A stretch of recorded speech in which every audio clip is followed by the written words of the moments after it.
24. Can we start?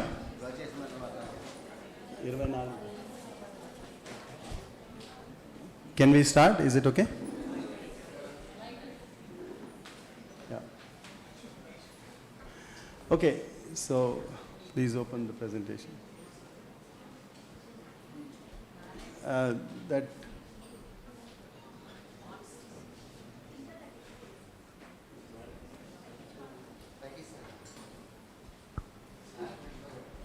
Okay, so we are in a college and nobody wants to study. So we'll watch some pictures first. Can you keep looking at me? Press it. Do you know what this is? Can anybody guess this car company's manufacturer's name?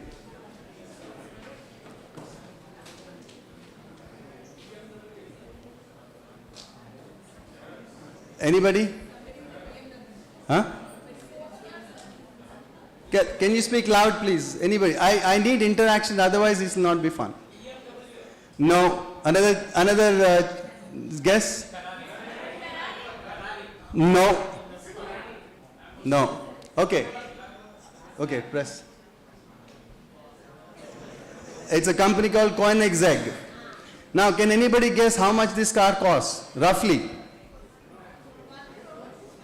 Okay, 1 crore. Anybody? Okay, 2, and anybody else? 10. Okay, that is the closest. 12 to 15 to 20 crores. Any car this company makes is that much. It's very expensive. It's one of the top supercar companies in the world. I'll tell you why I'm showing this picture after a bit. Next one. Do you know what is the relationship between these two? Wonderful, wonderful. That is brilliant. And do you know why Lamborghini started a supercar company?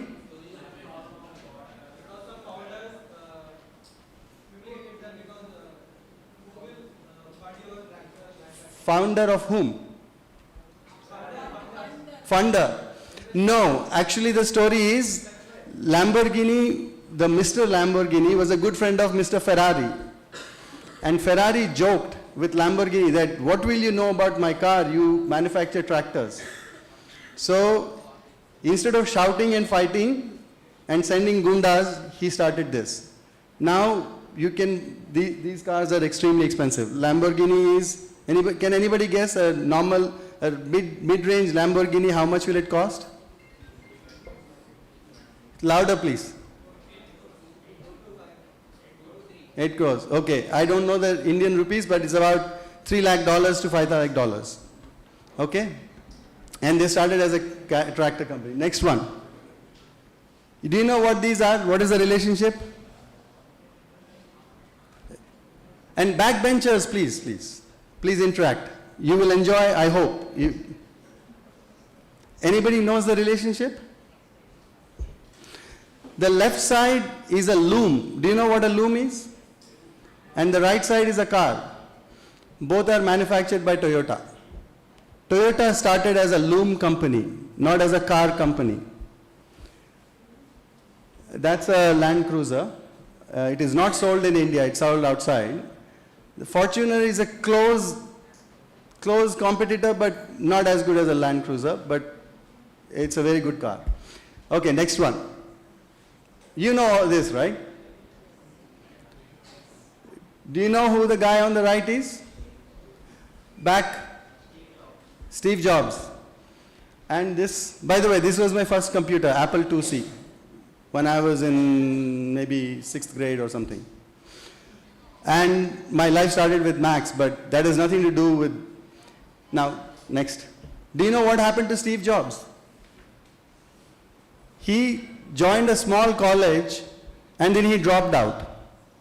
But before he dropped out, he joined a calligraphy class. Did anybody know that about Steve Jobs? Okay. So he joined a calligraphy class and he was the first person to introduce cursive writing and fonts into computers. Before it used to be just block letters like, right? So then he was forced out of his own company. In 85, he was voted out as a board of director. He was thrown out. He started another company. Then in I don't remember when, 97 or something, they called him back. After his company called Next became very successful, they called him back because Apple was almost about to die in 97, 98. I remember I was a young student in Japan in 97, 98, and Apple was barely trying to survive, and they were trying to sell clones like Windows, Microsoft clones, but he came back, and then you know what happened to Apple afterwards. Does anybody know why Apple is so successful and popular? Sorry?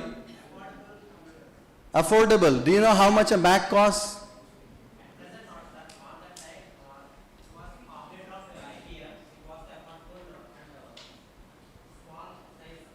Okay, but why are they popular and successful now?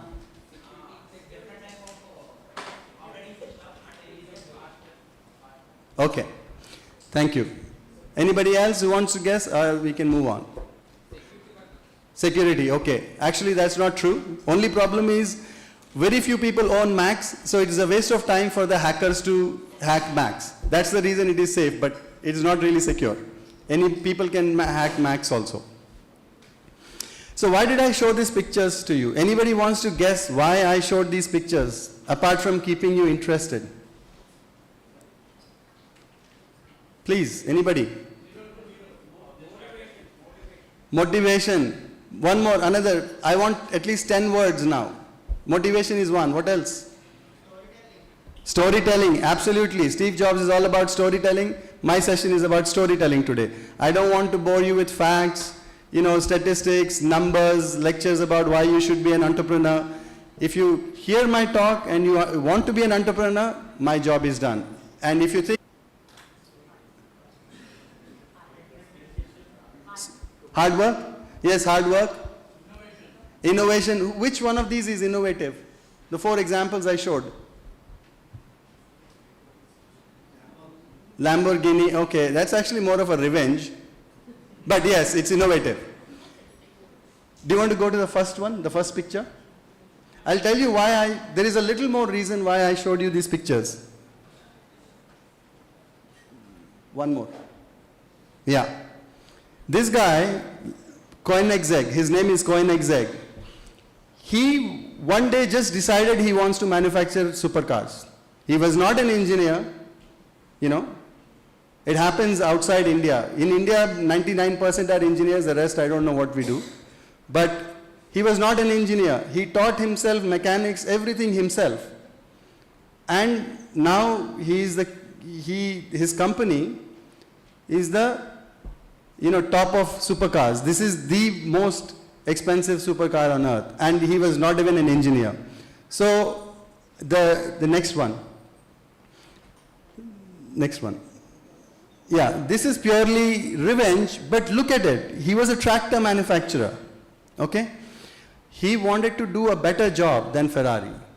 So it's passion, okay?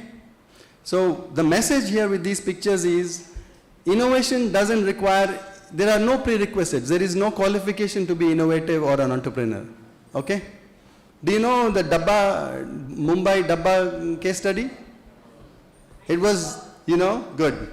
It was taken up by Harvard Business School as a case study of tremendous success. Do they have computers? Do they have SAPs and some big servers and all? They don't. You don't need any of that. They are entrepreneurs. They have a system they have worked out which works better than most logistics systems that Amazon can put. Amazon guy keeps calling me, where is your location? He doesn't want to look at the address, right? So innovation can come from anywhere. And I hope these 4 pictures, next one, let's go to the next one. Next one. Yeah, so this is unimaginable, right? Can you tell me a comparable story in India?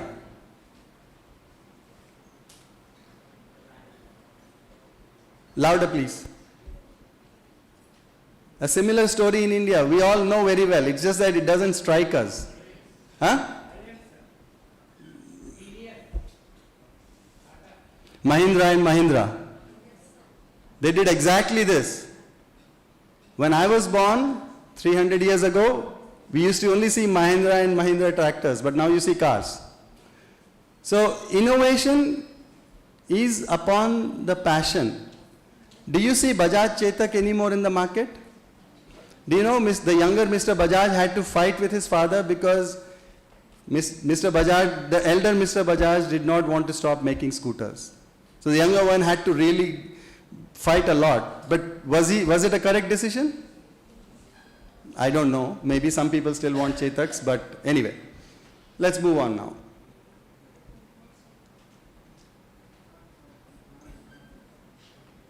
Next. Okay, so I introduced my topic. I'll not waste too much time. Why am I here? My only qualification is I have an experience which is not common here. I believe most of us understand US and Europe better, but Japan maybe less. There are some reasons I want you to engage in a discussion later that you can understand why Japan is in a certain way, right?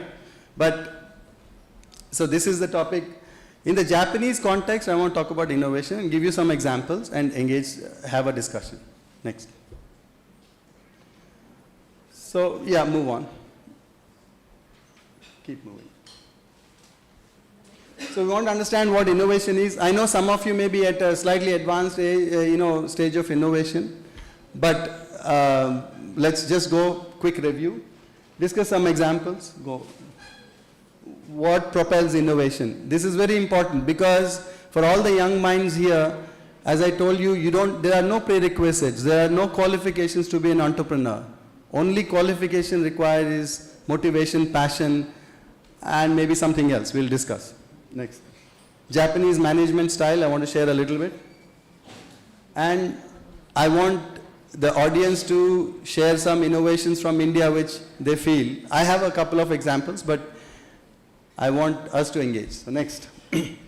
So who we are. So my name is Sriram. I have a very long name, but I'll not bore you with that.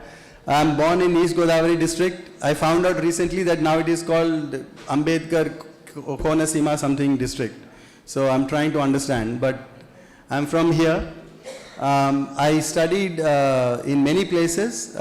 In my 12 years of primary education, I have studied at 8 different schools. So I have been in a lot of places, but finally my land calls me, so I'm back here. I have worked my entire career in Japan, 25 years plus, almost 27 years now. I've been in sales at companies like Infosys, Wipro, etc., IT companies. And then I'm into program management where I manage $10-15 million plus programs. I deliver them and all that. That's what my experience has been. My education, again, most people think IT company you have to be an engineer, but I was not an engineer. I'm not an engineer. I have a degree from JLU, Jawaharlal Nehru University in Delhi in BA.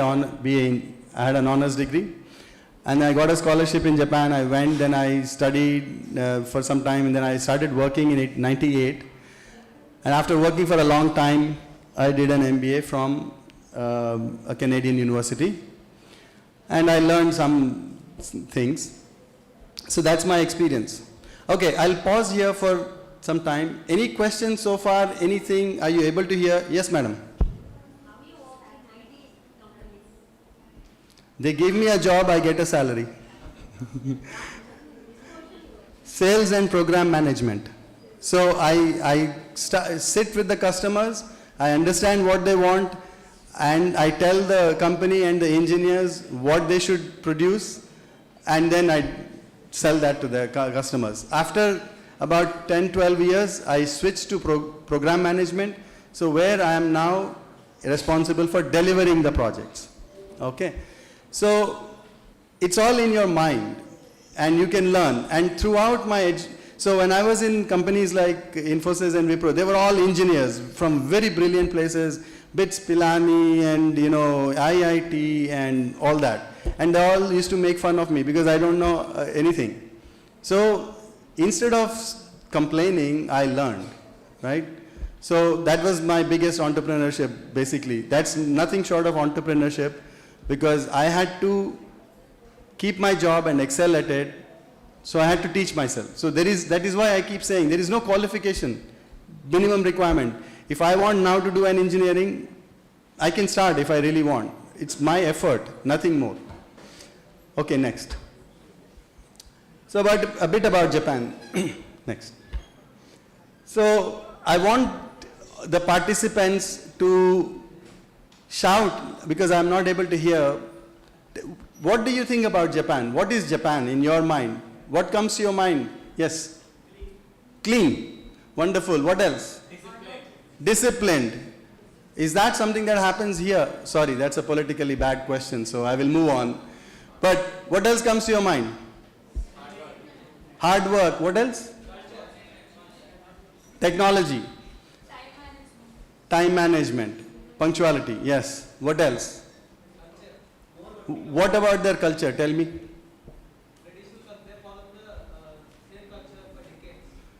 Okay, yes and no, but to some extent, yes. One more person said something.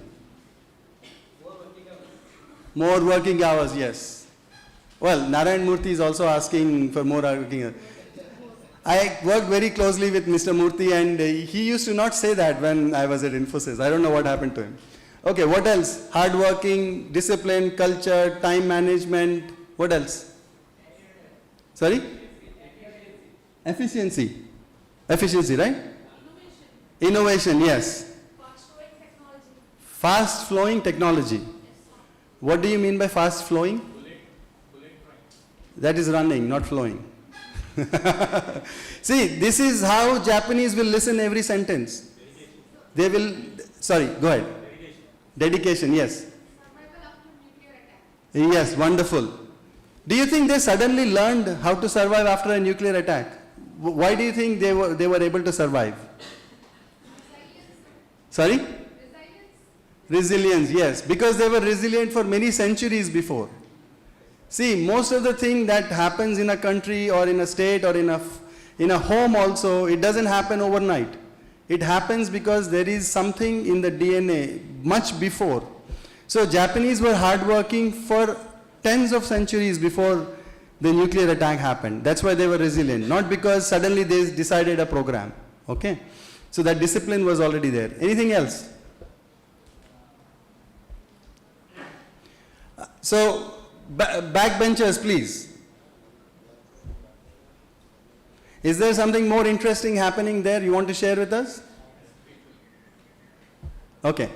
So, any other words? Otherwise, we'll move on. Okay. Let's go. So, I asked you this question. So, go ahead. Honesty, yes. Can you define what is honesty?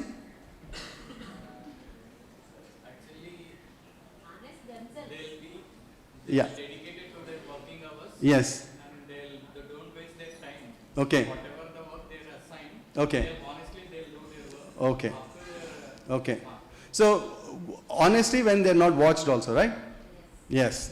So those are the things that differentiate. But I will tell you a very different picture of Japan later. So just hold this. This is all about Japan, only this much. Then in the end, I will tell you some interesting facts about Japan which will surprise you. Next. Okay, now very briefly, what is innovation? What do you think innovation is? What is innovation? Anybody?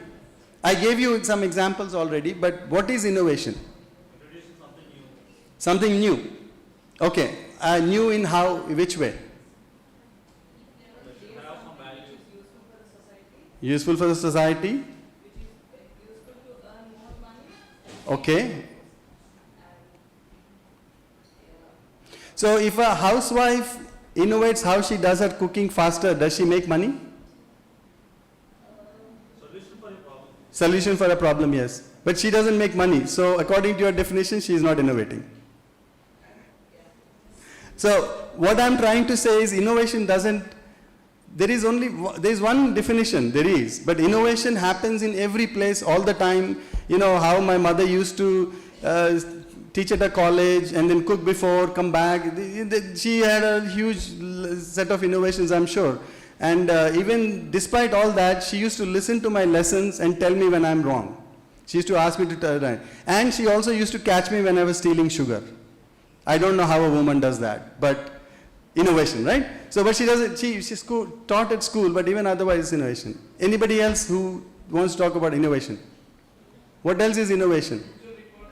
Sorry? Mutual requirement. Future requirement. Okay, is only innovation, does only future requirement gives you innovation?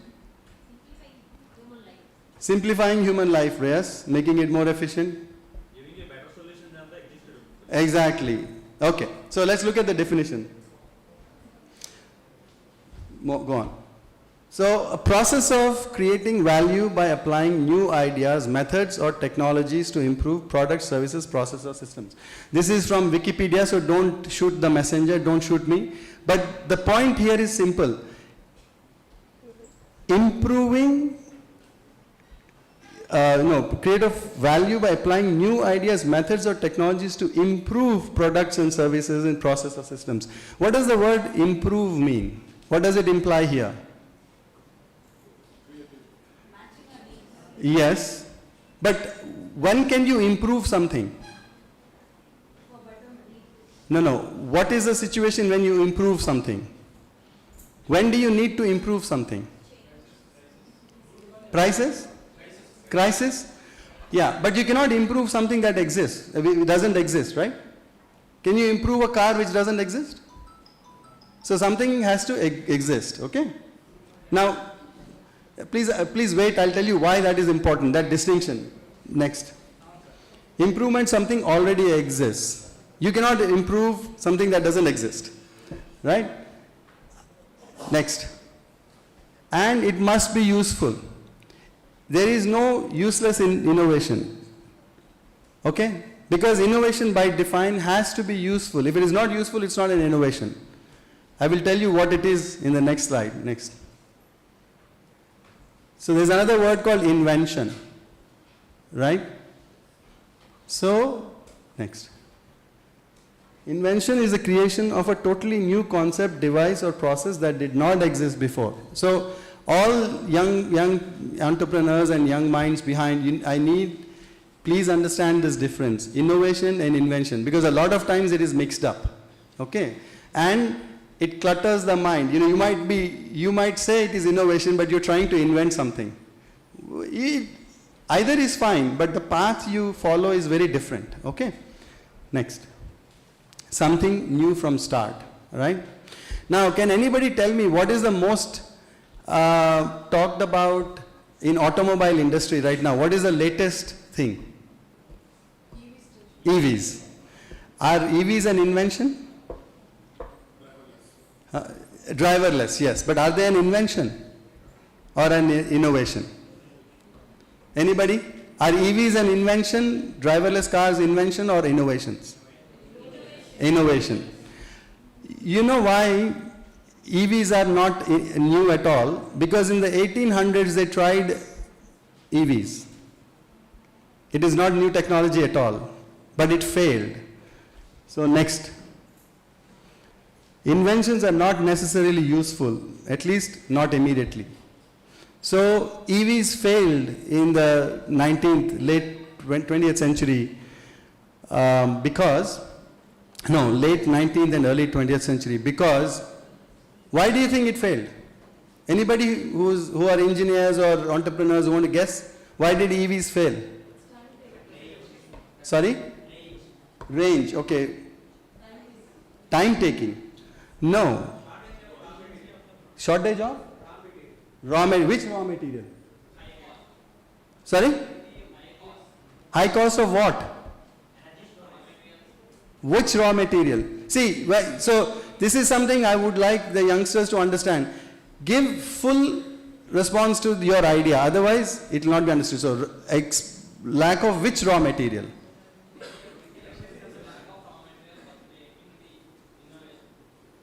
Innovation. Okay. Innovation needs only your brain. So that raw material exists already. Anyway, let me not waste our time. Batteries were not advanced enough. So somebody said range. So that is correct. Batteries were not invented. Now you have battery technology which can last longer. Maybe they only lasted 10 seconds or 10 minutes or whatever. So They had to abandon whoever came up with that brilliant idea, because that time other technology, he was an electrician or electrical engineer or a mechanical engineer, but at that time the chemical engineers of that time could not come up with battery technology that will last longer. So please understand, just because you invent doesn't mean you'll succeed in the market. Just because you innovate, if it is not useful, you'll not succeed. So you have to understand the difference between innovation and invention. Okay? Do I have a raise of hands? Did people understand this difference? Okay, thank you so much for humoring me. Okay, so that types of innovation. So today we'll not talk about inventions because it's not in my syllabus, I never studied that.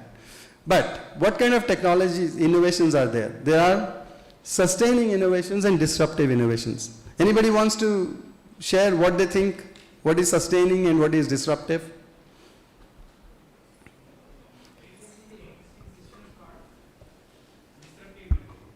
Sorry. Replacing the existing systems in a better way is called disruptive innovation. That is probably sustaining. So, so are cellular phones, smartphones a disruptive innovation or a sustaining innovation? Why? One at a time. Yes, ma'am. It can't be replaced. Many uses.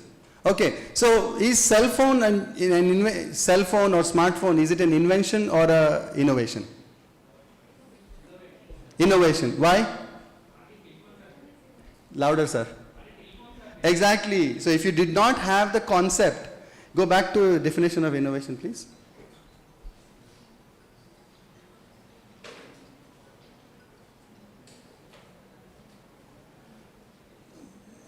Yeah, so you see, ideas, methods or technologies, products, services, processes or systems, right? If you don't have the concept of telephony, you will not have a smartphone. You will call it smart screen or something else, but not a smartphone, right? So this is the innovation. Although telephony was invented in, I don't know when Graham Bell did, maybe the young minds will remember, 18 something, when he made the phone call. But smartphones came in 2019, late 90s and early 2000s. So although there is a long time, it is still an innovation on the basic concept, right? Okay, so we'll go on. Sorry. So sustaining innovation is something that improves on a basic concept. For example, EVs are a sustaining, we can say sustaining innovation, because they are solving a problem which is pollution, this, that, something. So, but they are not changing the basic structure. You still have four wheels and a steering wheel, a brake, right? Can you have a sustaining innovation in an automobile without the brakes? Although on the way to Rajahmundry, I think most cars don't have brakes. Somehow they have managed, because nobody slows down. But that's a joke. But basic concept is the same. Only the locomotion, the power is given by electric motors powered by batteries, but basic concept.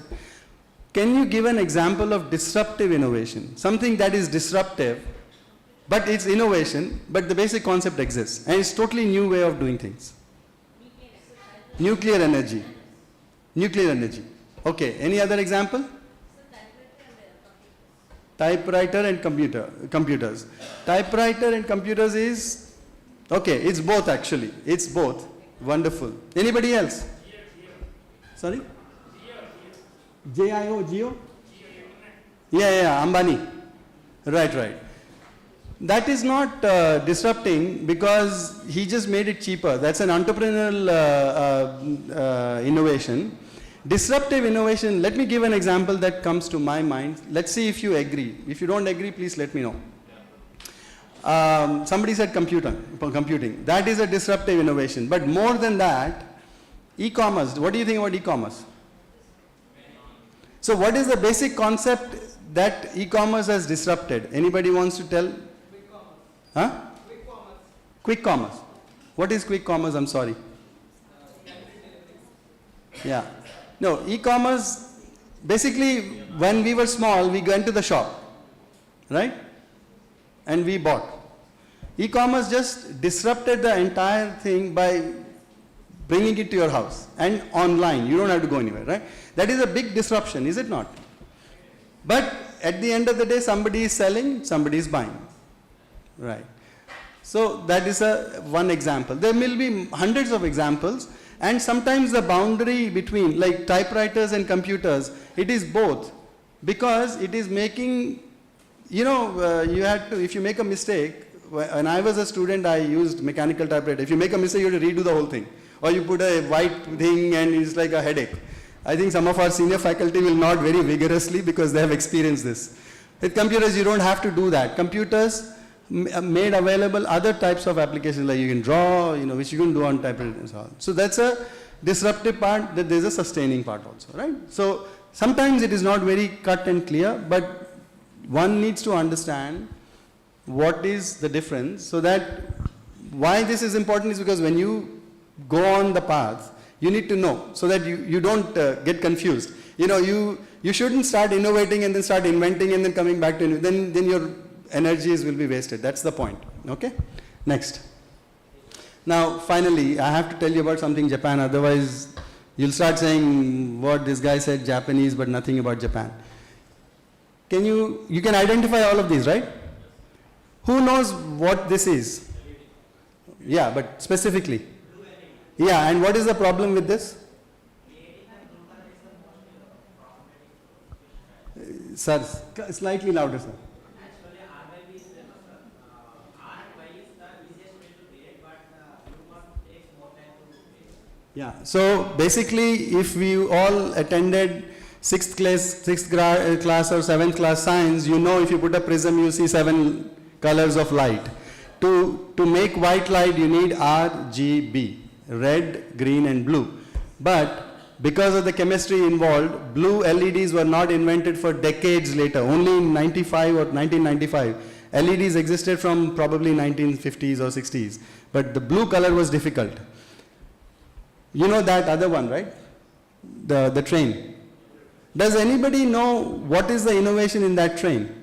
It's very fast, but that's not the thing. No, that hasn't started yet. It is in 2027. So thank you, but not yet. The bullet train, that is Japan's bullet train, started operations on October 1, 1964. But what is the innovation? Does anybody know what the innovation is? Sorry?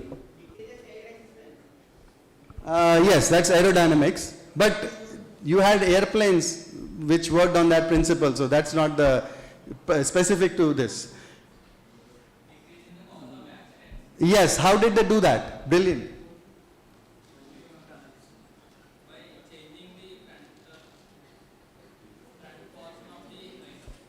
No. You don't reduce accidents. You kill the person more mercifully. They will die very much faster, so no pain. But they eliminated all level crossings. So on the bullet train, there is no section of track where cars or human beings or animals will ever cross. And since 1964, there is not a single accident of the Japanese bullet train. And there probably be maybe 5 instances of delays since 1964. There is one more innovation that the rest of the world learned from this. Any engineers here, electrical engineers? No? Yes, sir. Okay. This was the first time in the world where the engine and the carriages are not separate. All carriages have motors, or multiple carriages have motors.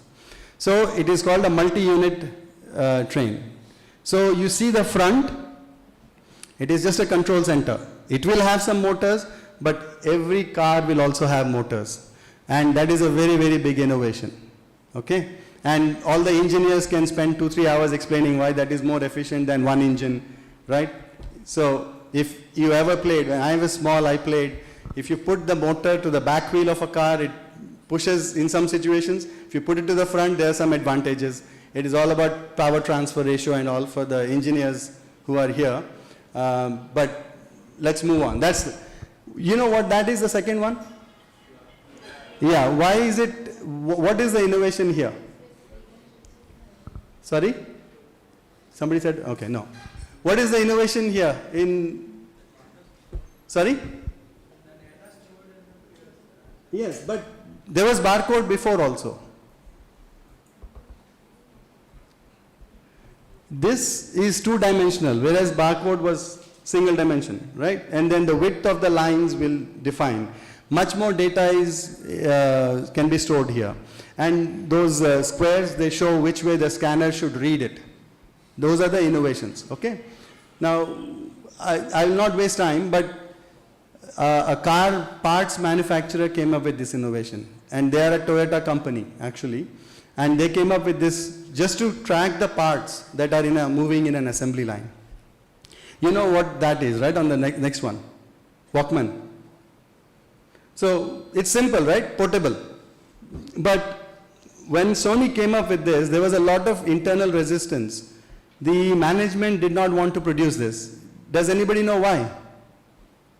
Most of you are much younger to even have used the first Walkman, so let me answer that question. Because the first Walkman did not have a recording feature, and Sony's management thought that it is impossible to sell a product which, because they were looking at it as a tape recorder, remember? We used to call it tape recorder. So if you don't record it, it loses its existence, reason. But the engineers who worked, they successfully, after a lot of struggle, convinced the management, because this is portable. Otherwise, you had this big a device to carry, you can't do that, right? So you're seeing various types of innovations. And by the way, all these had significant struggles. The bullet train, which in Japanese is called Shinkansen, was not thought of in 1960s or 1950s or 1940s. It was thought of in 1930s in a country now which does not exist called Manchuria, Asian Southern Railway or something, where Japanese engineers are working, and they decide, with their research they found out that if they have a wider gauge, trains can run much faster, and you know, all that. And then they had only steam engines, still they were thinking. So I will repeat what I said a short while ago. Nothing happens overnight. Sometimes it takes many years, decades of passion. If you have friends, that's good. Anyway, so that's some Japanese innovations. Anybody has any questions, anything to add here, please? I would like interaction, because you will gain more from that. Anybody wants to add something here?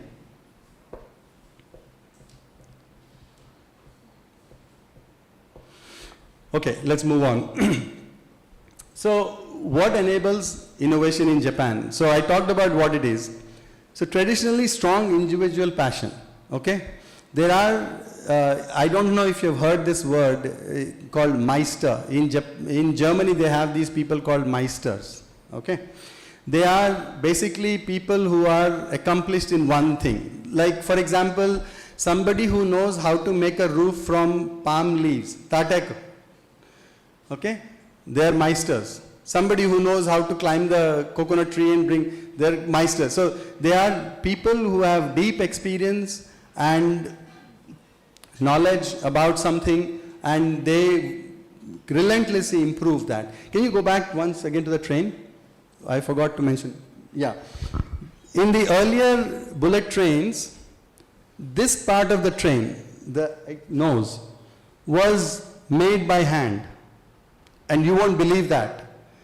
Because the Japanese engineers, they figured out that it has to be very aerodynamic, and only the human hand can perceive the perfectness. That is the belief. It is not just put it in a press and then put it there. So they pursued, they're Meisters. There's some 50 people factory in Tokyo used to produce that for all the Shinkansens, for all the bullet trains. Just the nose part. Everything else is machine, you know, in a press and all. Now it has changed, of course. It doesn't, they don't do it like that. But these are deep, deep, innovative mindsets. It doesn't happen. If your dream is to earn 5,000 crores in 3 days, you will not be innovating, you will be doing something else, right? So these people had the patience, and this is what is Japanese-ness of, and I wanted to share this with you. Next, go back to that, right? Yeah, And the spirit of Kaizen. Has anybody heard the word Kaizen before? Yes, ma'am. They can divide the working on small. Okay. No. Kaizen, that is also a very interesting, important concept in industry. But Kaizen means relentless improvement. So they put out a product today that is not like, they're not going, okay, next 3 years. Do you know Hindustan Ambassador? There was no Kaizen in it for decades. That is why the company doesn't exist anymore. By the way, I own a Hindustan Ambassador, I like it and all that, but still, it's old.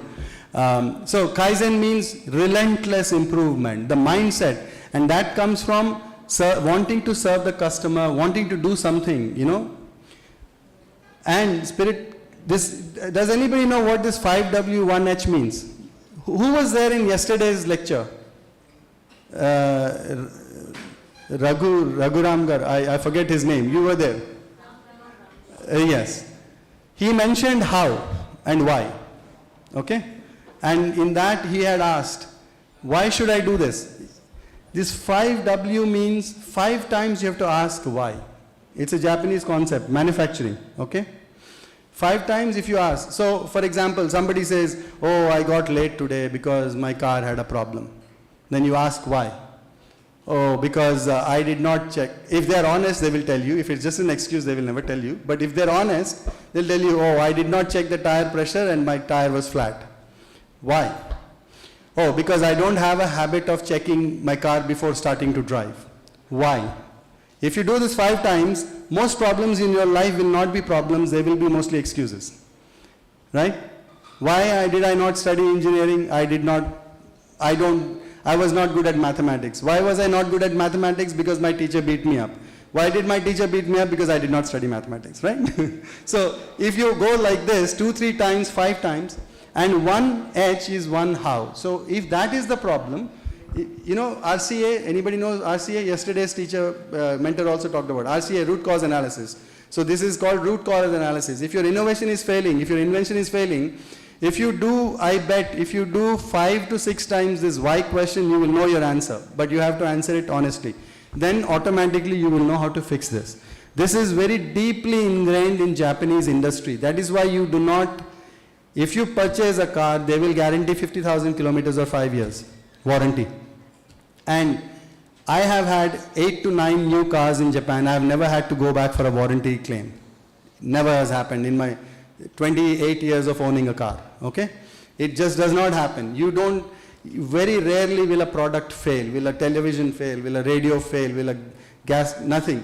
Because they pursue this. And when a customer complains, they will ask the customer all level of details and they will replace the product.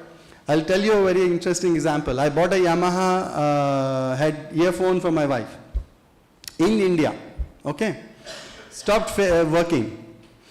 Then we were in Japan the next month. So just to try, I called up Yamaha in Japan and I said, look, I bought this and I'm not getting a response from India call center in Yamaha call center or the seller. Can you please take a look and I will pay if you can fix it. They took the earphone, they got back to me after 3 days of whatever they did, analysis. Yeah, they will not give lip service and do something, you did not use it, maybe you put water in it or you fried it, like we get normally, right? They tested it, they told me what I did not know, that this has a basic malfunction in this and we will replace that unit for you. Now, in business, in India, you will never do it because I sold it, but Yamaha replaced it for us. And this has happened many times in Japan. If they find a defect, they will immediately replace, they will not ask a question, they will just politely ask you for the details so that they improve their product. So, Indian arm of Yamaha sold the product, but the Japanese headquarters fixed it, gave a new replacement for free. Now, that is 5Y1H, right? This spirit has to be there, right? And that works. And somebody said earlier, everybody is hardworking, diligent, time management. So once the team agrees, everybody will be loyal to that goal, right? Are these, alien concepts or human concepts? Does anybody think this has come from Mars or Pluto or Jupiter? What is the difference between, let's say, our own good country and Japan? It's not technology. Somebody will say there is technology, their education system or something, but it is not. It is just the will of the person to do the right thing. That is, does anybody know what is the population of Japan and the land mass? Japan is 1/9 the land and 1/9 the population. And 75% of Japan's land is mountainous, so you cannot do agriculture. They have no natural resources. They have to buy coal, iron, everything from outside. They import 60% of their food. Why are they more successful than us? It's not a question don't answer to me, just carry it. This is what is going to propel your innovation, your mindset. And government policy, to some extent I said, because in the beginning, after Second World War, the government tried to really help with the policies. It worked in some cases, it didn't work in some cases. In most cases it worked because the government funded, but then, in the 1970s, United States started, fighting with Japan, saying you're dumping, you're subsidizing your industries and all, so Japan had to stop and all that, okay? So there's a lot of history around government policy in Japan. If anybody's interested, talk to me or I'll, research it. It's very simple, it's not difficult. But government policy doesn't always help, and this is the same with any country. It helps to some extent. For example, Germany came up with clean energy initiative. You know what happened to Germany? Anybody knows what happened to renewable energy in Germany? Because of government policy? They were producing so much renewable energy that the DISCOMs, the distribution companies, were losing money because every unit of renewable energy produced was very expensive for them to buy. So policy went wrong. Although it made Germany more cleaner, but commercially it became worse. So government policy has, it doesn't always work, but works sometimes. Okay, next. And Japanese management. Now this is another thing about Japanese management. Trust from long-term association, not contracts and NDAs. Okay? You go to the West, they will throw an NDA at you and both parties will believe nothing will be done because the judiciary works if something goes wrong. But Japan, nobody wants to sue anybody. Nobody wants to go to the court. They are a very agrarian society. Okay? So trust by association, long-term association. If I start my own company, I need to approach a customer for at least 2-3 years before they give me one small project. Sometimes not so much. If I have some overwhelming technology, I don't, so it takes me time, but something else, But still, it's not like overnight, I'll give you an order. It takes a lot of time. But trust, and they don't betray their trust. They still work on that. Big companies will do billions of dollars of business based more on trust and association than contract. And in fact, most business people in Japan don't read the contracts. They assume it is fine and agree. So, and the market is hyper competitive. Japanese margins used to be in single digits, 5%, 7%. Not 25%, 75%, I don't know what are, it's not like that. Because they're hyper competitive. There's Honda, there's Toyota, there's Mazda, there's this, that, so many companies if they want to sell cars. I have never bought a car at list price in Japan. They always give me 10-15% discount because otherwise they can't sell. I'll walk to the next, same company, another dealer will give me a different discount. It's hyper competitive, and to survive, you really have to be customer centric. Margins are thin, focus on running the business. This is the other Japanese thing. Japanese companies and management is not interested in terminal value. Does anybody know what terminal value means? Huh? No. Terminal value is, if I start a company today, after 3 years, how much can I sell it for and run away? That is terminal value. Okay? They're not interested in terminal value. So many deals in Japan get delayed because they're not interested in that concept. But American companies, UK companies, will come and say, I'll buy your company or this business. I was in a M&A deals, a couple of M&A deals. There's an American company and my Japanese company. They could not agree for 6 months because they wanted us to invest something based on terminal valuation. our company did not want to do. Unfortunately, that company was sold over to a private equity and whatever. So these are things. They don't believe. They want to run the business because, why do they want to run the business? For their employees, not just for shareholder value. The shareholder value is important, but they care about their employees. They do not want to fire. The CEO of a company is not interested in only his bonus. And you will see, if you have the time, research how much a CEO earns, how many multiples in the US of an average employee, and Japan. Average CEO in the US earns 200 to 300 times more than an average employee. Okay? In Japan, it's about 10, 15 multiples. That's all. So CEOs care about their employees, their customers. Sometimes it goes wrong. They make mistakes, strategic mistakes. That I'm not saying everything they do is perfect, but this is the mindset under which they have grown, right? That has sustained. Very rigid and bureaucratic. I don't want to waste time here. It takes a long time. As a management guy, when my proposal had to go, it used to take 2-3 months for it to reach the right guy, and then he will then sit with all his subordinates, and then he discuss separately.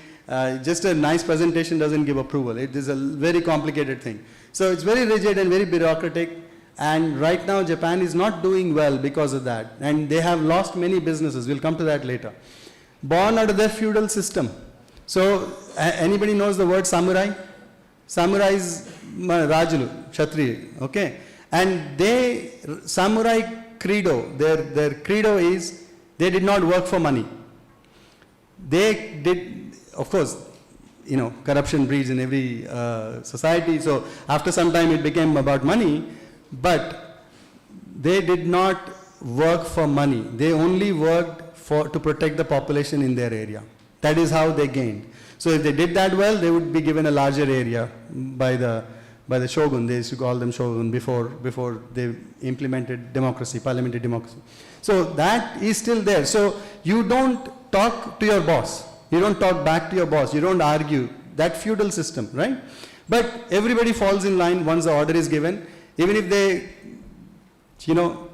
karmanyavadhikaraste, right? Even if they die in the process, they will continue doing that till the decision is made from changed on top. So, and bottom up. Okay, people do bottom up, but it wastes a lot of time. Okay, but some good ideas come because the lowest level of employee is also allowed, and if his proposal over a period of time. So these don't happen in Western countries. And as far as management behavior is concerned, I consider India a Western country. Spiritually, we are an Eastern country, but management, business, we are a very Western country. We just want terminal value. We just want my bonus, my this, my that, and hierarchy.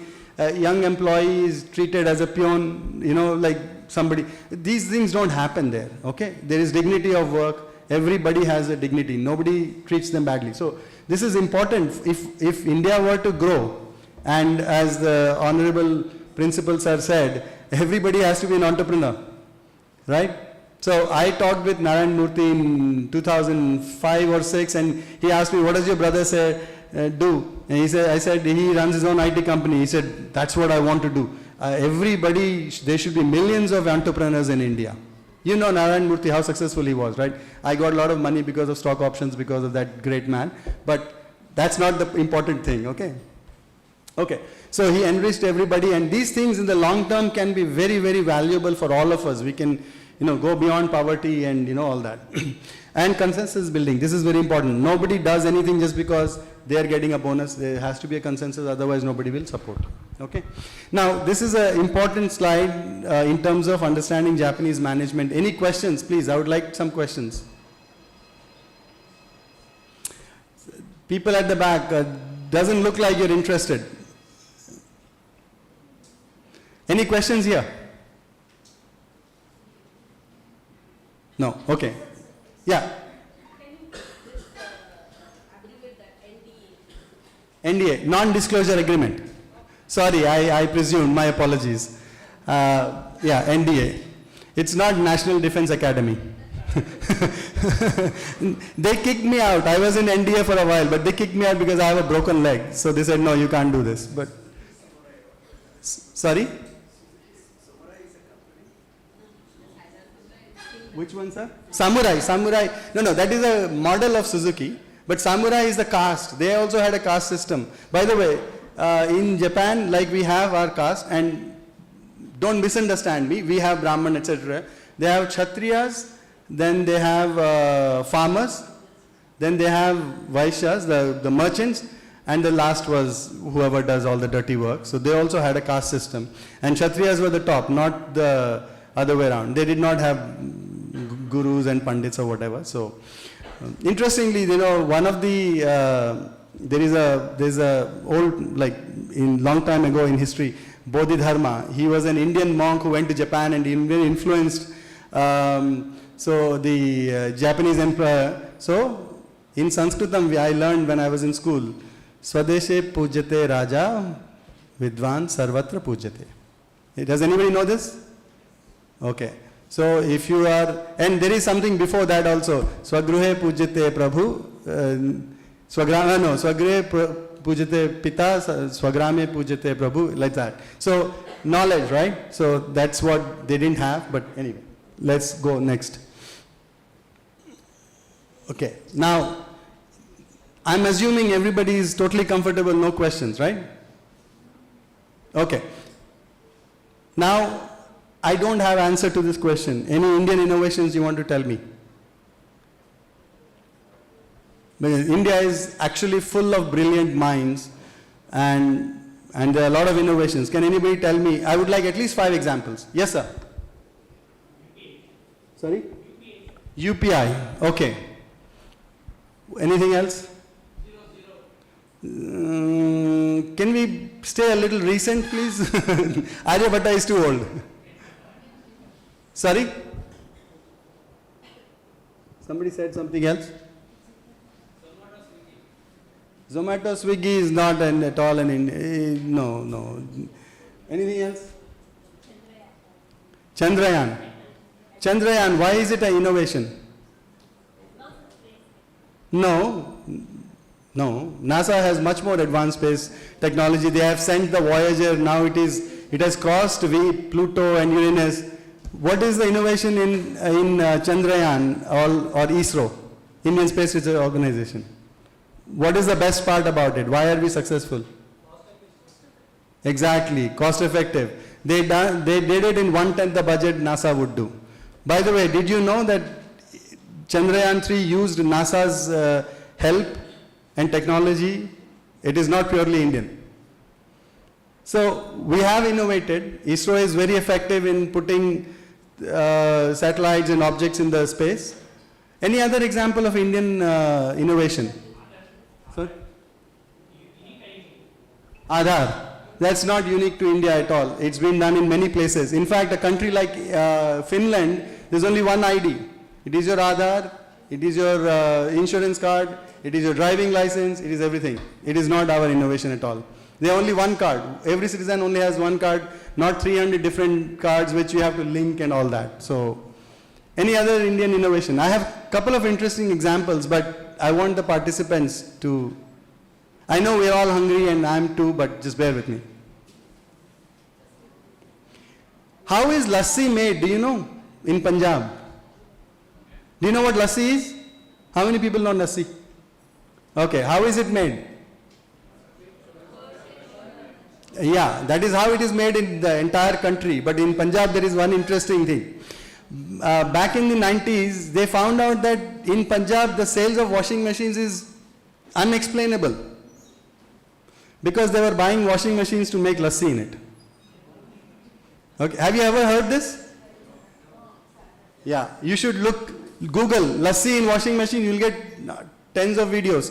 Because this is such an innovation. They don't have to make the washing machine. They just have to buy a cheap one. It will churn for 15 minutes. No human being can do a better job. In fact, I'm thinking maybe I'll open a farm and do, ghee and all that with that, right? It's a brilliant innovation. Any other innovation? Think like this. Astronomy. That is a science, not an innovation, sir. Any other innovation? Sorry? Rose milk. Okay. Coconut juice. What is the innovation in that? I don't know. Okay. Any other innovation? Rose milk. I am educated. I have to go taste this today. Is it a Rajahmundry special? Okay. My only knowledge of Rajahmundry is from 1970s and 80s, and I only know Kotipilli bus stand, nothing else. Zero, yes. Do you know, when we go to do blood test and all, they put, to separate the liquids, they put it in a centrifuge. So a couple of Indian origin people, they created a centrifuge which costs only 20 cents, not the $5,000. Has anybody played with this toy? You played? You played? You take a Coca-Cola cap and you make holes? You must have done. You look slightly younger, only 6 months younger than me. So we know this. We used to play with this. You take a bottle cap, make holes in this. They use that for making a centrifuge. Now all the places, sub-Saharan Africa, deep rural India, anywhere, if the doctor doesn't have a then you need a stabilizer, you need an UPS and all that jing bang, right? This is very cheap. So there are many, many innovations that have come from Indians. You know who made Hotmail? Hotmail. Exactly. Email was invented, rather created. He found the application of email. He was probably a US citizen by then, because India has this great accomplishment that we lose our brains very quickly, but he's an Indian origin person. The mind is from here, right? So there are many, many such. If you search Indian innovations, it's probably like 20 pages of Google search. So we should take pride in that. But innovation doesn't come from the Mars or somewhere. Indian innovation or our innovation in this college will not come from Japan. What can come is borrowing such ideas, thinking deeper, and doing your own innovation to solve the problem. You said that, right? Yes. To solve the problem in our hand. And that is the most important part of innovation or invention. And it has to be socially useful for a country like ours, where poverty... Does anybody know Gini index? Gini, Gini index? Gini index is a measure of inequality in a country, from between the haves and have-nots. United States Gini index is 0.5. 0 means perfect equality, 1 means perfect inequality. So obviously it is never 0 and 1. So United States is 0.5 and Japan is 0.4. Okay? So we know that there is a lot of poverty. So it will be wonderful if some of your innovations go on to change that. That is, having been in Japan, lived, it's a very clean society, everybody drives. I don't understand why we can't do that. I really don't have any answer, but I want to stay away from anything that sounds political, so I will come back. But there is huge potential in this district, probably than most of Tokyo put together, right? But we have to do that. Next. So we discussed this. Next. Go back. Why were they successful, those innovations? So rose milk or the lassi thing, because they were focused on a certain problem, like you said, right? They focus and they are successful. It solves a problem very tangibly, right? If I tell you some 2-hour lecture about how my cloud computing architecture will help you, you will fall asleep.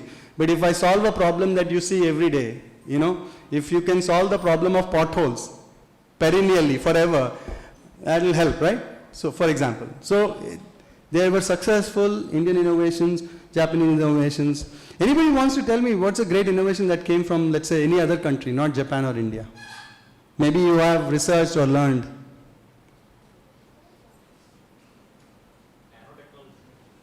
Aerotechnology. So airplanes, right? Nanotechnology. Okay. Where did it come from? Which country, do you know? Okay, I also don't know. Probably the United States, but I don't remember. But yes, there's a lot of innovation. HDMI is an innovation. Wi-Fi is an innovation. Wi-Fi is such a brilliant innovation because radio signals existed for 1.5 centuries, right? So all these are, every day we live and breathe innovation. We just don't notice. So our mind to observe the details is details and think And you don't have to be an engineer from IIT or a chemistry graduate or a management graduate. You don't have to be. You have a simple idea, find a bunch of friends, around you, or, at least a few friends who will, some mentors are there. I don't consider myself one, but I'm called one today. But teachers are there, they will mentor you. You find an innovation, something problem you want to solve, but don't give up. Next. So, some time ago, we talked about what Japan is, right? And we said only good things, right? Do you know what is the average pay of a fresh graduate in Japan?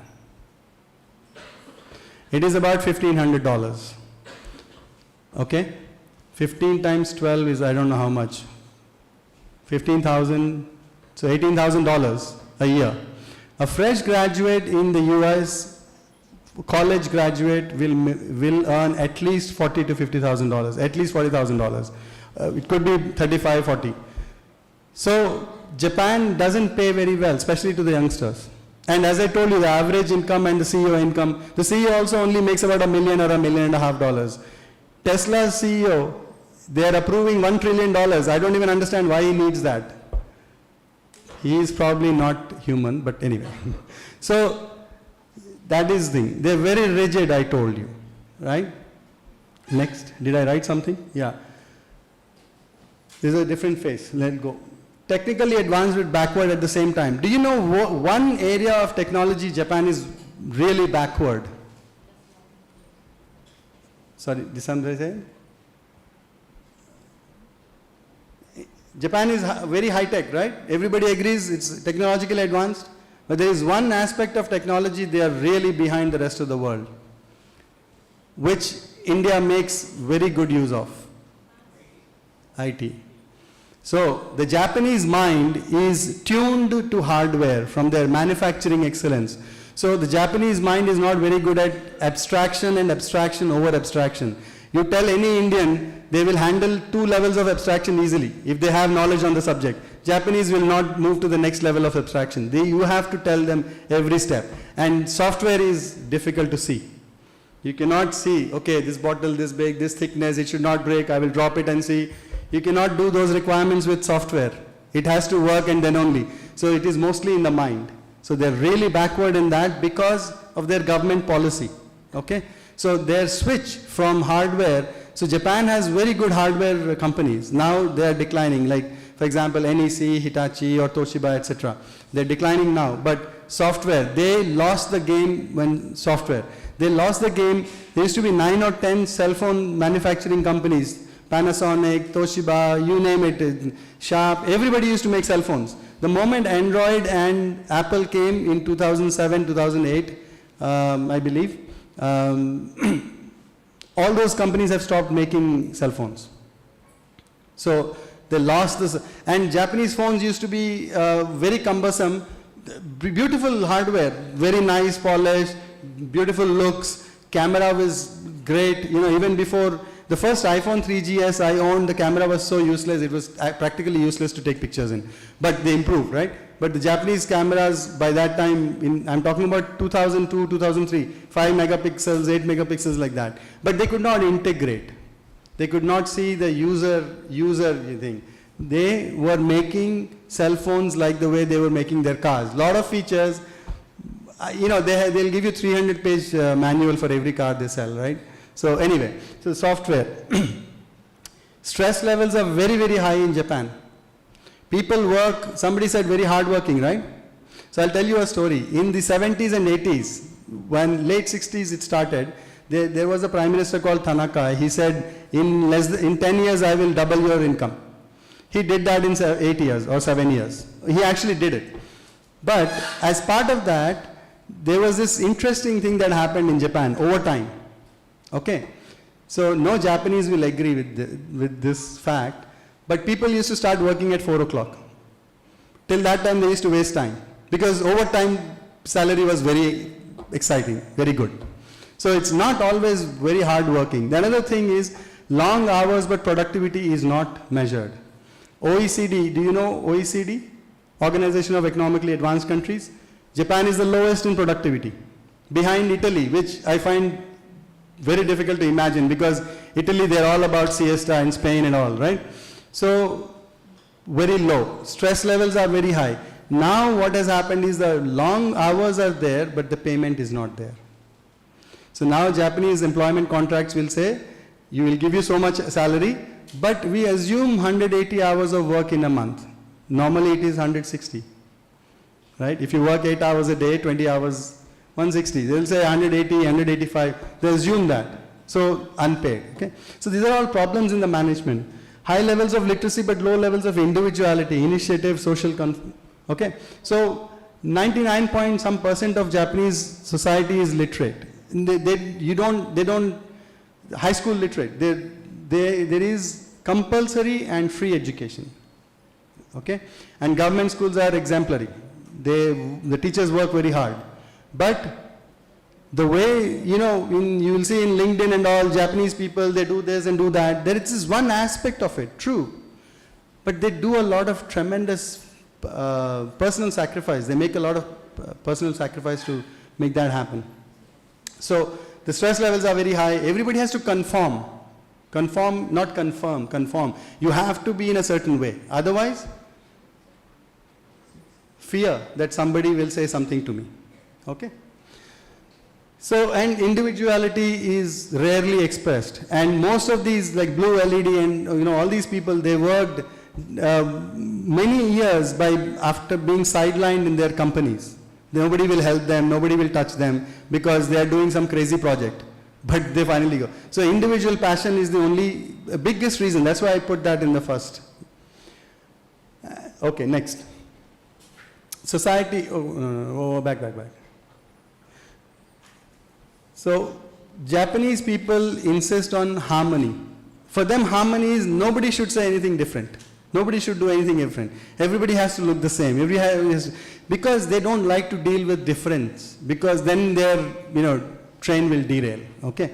So that is one of the not so good part of Japan, right? So I went to Japan for the first time in 1990. I have lived there almost 35 years. And I've worked 26, 27 years in Japan. These are all the things I've observed. So when you first go, you will get super impressed, excited, then you'll slowly start saying, personal relationships are hurt in Japan, very difficult because of all these stresses, Okay, next. Okay, now Q&A, please ask questions. So that is all. Questions about what I said, questions about something you are curious about Japan, anything. Please ask any questions. Let's take 4 or 5 questions. Please.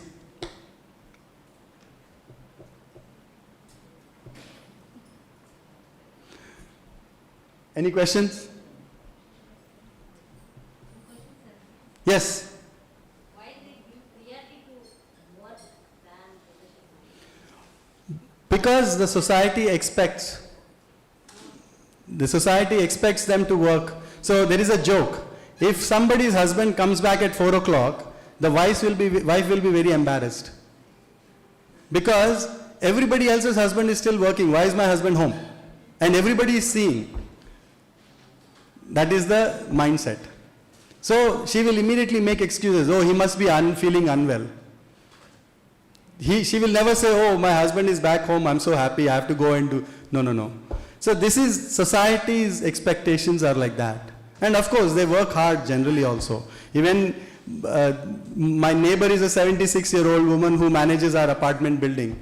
She is working post-retirement 5-6 hours a day, every single day, outside the house, not inside. So that is, they just work hard. They're used to it. They don't find, there is no job which is small, and people get respect. So I assume no questions? Okay. So thank you very much. And most of all, thanks to RTIH for this opportunity and the college to, this is a wonderful venue to share this. And sorry, there was one more slide actually. Yeah, anyway, it's okay, don't have to do it. If anybody wants any suggestions, help, advice, feel free to contact me. RTIH will have my contact. But if there are no any questions, thank you very much. Have a nice day. It was a pleasure talking to you all.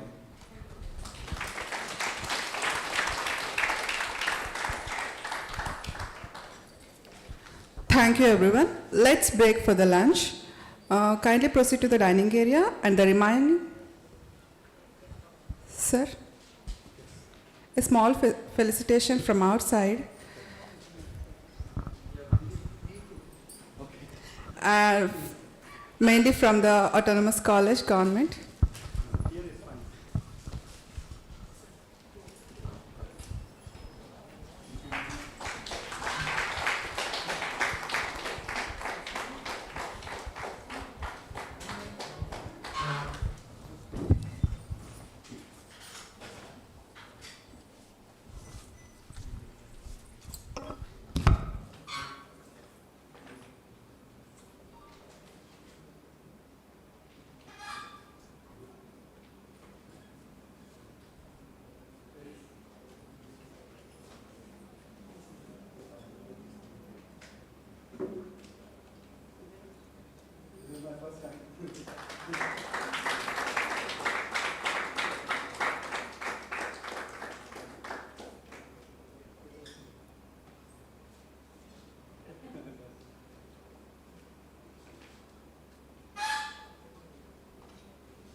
Hello everyone.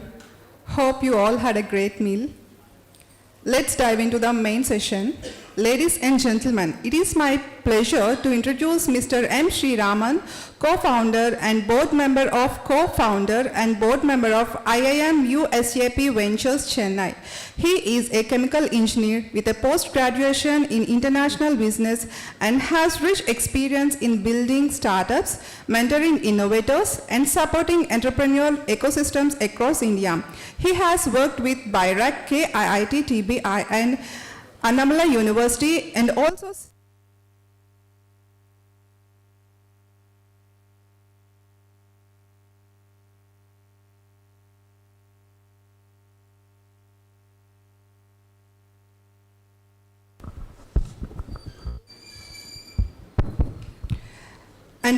serves as the state president of the All India Startup and Entrepreneur Association Tamil Nadu, a published researcher, mentor with Startup India and Atlas Tinkering Lab, and a connected in global investor network. He continues to inspire young innovators.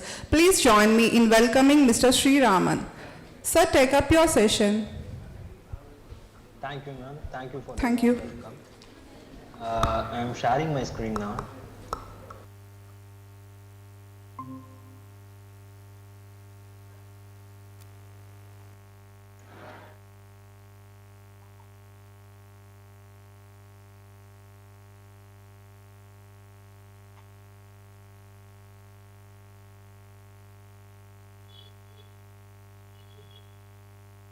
Is my full screen is visible now?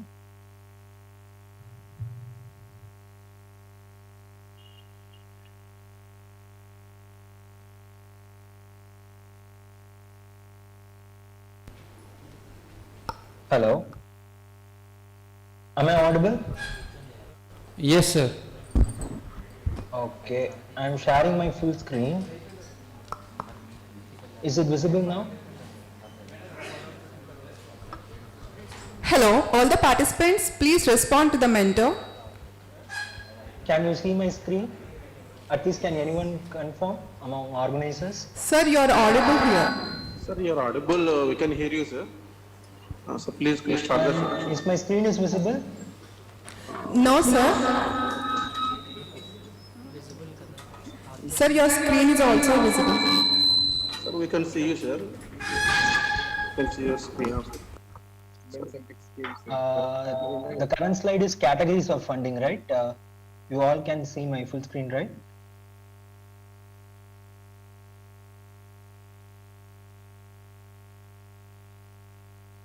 Yes, sir. Yes, sir.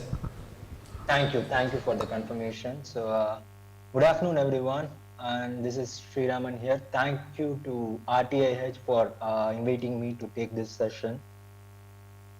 So, to introduce myself, I'm basically an engineer turned entrepreneur. So, currently I'm mentoring many startups So I have facilitated around 30 startups to raise funding through various government funding schemes. So far, I am supporting startups to raise early stage fundraising, and I have personally raised funding from 5 government agencies for my own startup company. So first, let me explain about the categories of funding in Indian government funding landscape. So there are 7 major categories of fundings. I have categorized it into 7 categories. First, district industry center. So in all state we have district industry center for each district. Through the district industry center, the Ministry of Micro, Small and Medium Enterprises is providing a lot of soft loans along with subsidies. Next is women-centric schemes. So women entrepreneurs are getting privilege from various government schemes, and they are getting some granting aid for starting their venture. And government seed funds from various ministries. So seed fund is nothing but they are all soft loans with nominal interest rates. And government granting aids. Granting aids, the beauty of granting aid is that it's not repayable. Even a single penny is not given to be repaid. We can enjoy the whole benefits of the granting aid. There are many granting aid. I am taking much time to explain about the granting aid available in our Indian government startup landscape. So next is fellowships. Fellowships are for early stage entrepreneurs, basically for graduates who want to pursue startup as their career opportunity, and corporate social responsibility fundings from various corporates. So we all know about CSR, right? So it's corporate social responsibility. All corporate are supposed to dedicate 2% of their annual profit for societal welfare. So startup and incubation and entrepreneurship development is considered to be a societal welfare, so that many corporates now started investing in startups and social ventures. And the last but not least is private equity investment, that is angel investors and venture capitalists. So I have much expertise on early stage fundraising, particularly in government granting aid ecosystem. And as I told you earlier, these granting aid are not needed to be repaid. Government is providing granting aid starting from 1 lakh to 7 crores. So all these granting aid can be availed through your startup ventures. I will let you know briefly about the startup granting aids available for you in the Indian government ecosystem. Let me start with district industries funding. Actually, I have been given 1 hour time. So first I will explain about what are the fundings available for you. Then I will let you know about strategies. And during the discussions part, I will take around 50 minutes for presentation and 10 minutes we can have discussion. During the discussion part, we can discuss morely on the strategies for fundraising. So starting with District Industry Center funding, which is an initiative of Ministry of Micro, Small and Medium Enterprises. All the districts in India, in all the states, have a District Industry Center which is headquartered in the district headquarters. So these district industry centers are providing loans to entrepreneurs in their early stage. These loans are of course needed to be repaid. But the beauty of this DIC funding is that government is also providing subsidies along with your loan. So some of the schemes are NEETS, New Enterprise Development Scheme, PMEGP scheme, UIEGP scheme. So I have mentioned about the ticket size of each scheme, target segment, eligibility, and also the maximum subsidy which can be availed through each scheme. So I feel after this session, I will share this presentation through your organizers, so you can surf through the internet for more details. I feel I cannot explain each and everything in each and every funding within this short time, so I am skipping these slides. So I have described about the NEET scheme. This is about PMEGP scheme. So no need to note down all these details. As I promised earlier, I will be sharing the PowerPoint presentation with your organizers. You can refer it later. So and PMFME scheme. So I'm paying a special attention to this scheme. It's an initiative of Ministry of Food Processing Industries. So its full form is Prime Minister's Formalization of Micro Food Enterprises. Through this scheme, government is providing loan up to 10 lakhs without any collateral. You can even apply for higher ticket size loans, but some kind of mortgage or collateral is needed. Without collateral, you can avail 10 lakh loan. So the beauty of this scheme is that it's only intended for food processing entrepreneurs. So the competition is very low when we compare it with other district industry center funding schemes. Through this scheme, 3 lakhs is can be availed as subsidy. 7 lakh is to be repaid as a loan with a repo interest rate. And also, this scheme is quite is comparatively not that much competitive when we compare it with other district industry center schemes. I'm again repeating it. So food processing entrepreneurs, you can make a note of this beautiful scheme. So next is these are all the other loans provided by other government agencies other than district industry center schemes and food processing ministry schemes. These are all the other MSME loan schemes and other schemes. So these are all some of the women-centric schemes. I have detailed all the eligibility criteria, ticket size and everything in this table. I feel I need not explain each and every point. So to save the time, I am skipping this slide. You can refer to these slides when I share it with you later. So directly I am entering into next part, which is government seed fund. I already mentioned about soft loans, right? The difference between loan and soft loan is that in soft loan, the interest rate will be nominal when compared with commercial bank interest rates. So say if bank is charging business loans at 9% interest rate, they will charge only 6% to sometimes equal to that of repo interest rate. So some of the bodies are Ministry of Human Resource Development. Now they have recoined it as Ministry of Education. Through that ministry, they have initiated a project called Rashtriya Uchchatar Shiksha Abhiyan, RUSA. So RUSA 2.0 seed funding scheme is live now.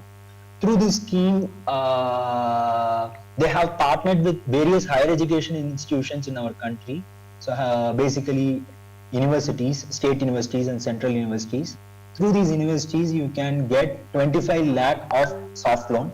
So you can surf through this RUSA website to know about your nearest university. In Tamil Nadu, Anna University, we have this RUSA center. For Andhra Pradesh, you can visit this RUSA website for finding out your nearest university.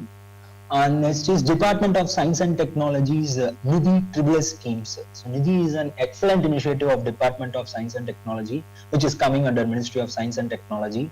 NIDHI stands for National Initiative for Developing and Harnessing Innovations. The name itself, you can see that this scheme is supporting innovators in early stages. So business with innovation intervention can make use of this Triple schemes. Triple stands for Seed Support Scheme. Through this scheme, you can get up to 1 crore of collateral-free soft loan. So basically, repayable debt with nominal interest rate, which is nearly equivalent to that of repo interest rate. And this section is very, very, very important. I'm going to take a lot of time to explain about the grant and aid schemes available for early stage entrepreneurs. So that's the reason for rushing the previous sections. So please pay attention to it. I know, of course, it's an afternoon time. You had good meals. Definitely you will feel sleepy, but for the next 20 to 30 minutes, please pay attention to this section. I'm again repeating. In this section, I will be explaining about the granting aid available for all the early stage entrepreneurs. I guess most of you attending this session will be early stage innovators and entrepreneurs. For you, this will be really useful. So please pay attention to it. These are all the grant schemes. First, what is the grant? I have already explained. The beauty of grant is that it is not needed to be repaid. That is why they call it as grant in aid. So for whom these granting aid are provided? Basically for startups and innovators who are inventing or innovating something. Basically, these grant funding agencies will look for patentability of your idea. They look for innovation in your venture. They also look for unique selling proposition and marketability in your venture. Of course, there are a lot of funding schemes, but government is not providing funding to all the entrepreneurs, right? Not to all the innovators, right? They only provide funding, these grant in aid, these not refundable grant in aid, to deserving innovators. So what defines this deserving category? Basically, you have to make sure of few things. The first thing is innovation. So I hope you are clear between the innovation and invention. Invention is inventing something from scratch. Innovation is just modifying the existing version, right? So for these grant in aid schemes, you no need to invent, but you can innovate. So you can innovate some products. For innovating those products for the research and development purpose, you can pitch to these government funding agencies for getting grant in aid assistance, which is not refundable. So please make a note of it. You need to project an innovative idea. The idea is innovative, but it's not marketable, means definitely the government will not pay attention to it. So it needs to be innovative as well as it needs to be marketable. So novelty and marketability are equally given weightage.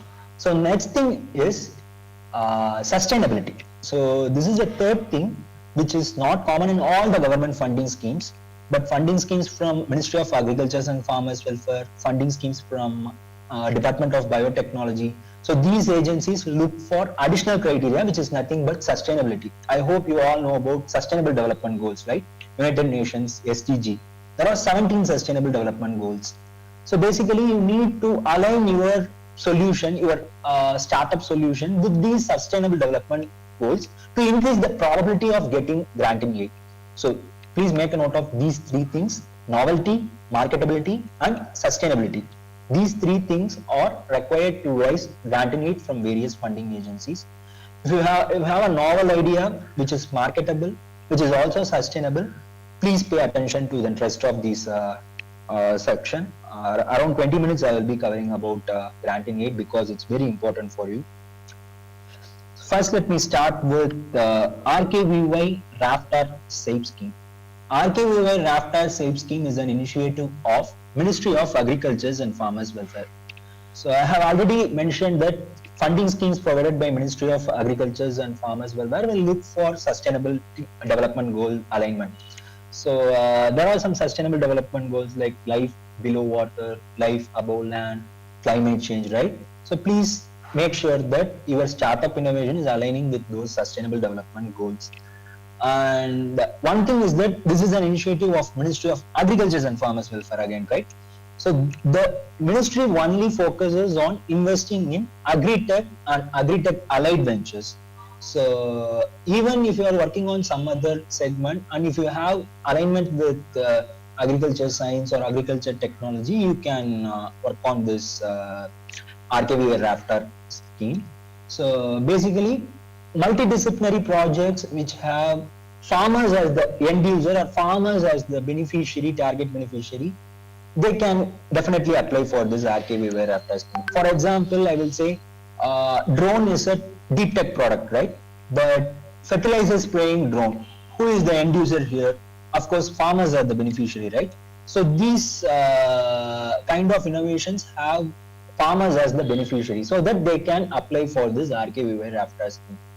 And also if you are working on some bio inputs which can help the crop growth, you can make a note of this scheme. If you are developing some nutritious food products, you can make a note of this scheme. So the food tech, agri-tech, agricultural biotech and agricultural chemistry, agricultural engineering, these are all the allied sectors of this RKVY Raftar scheme vision.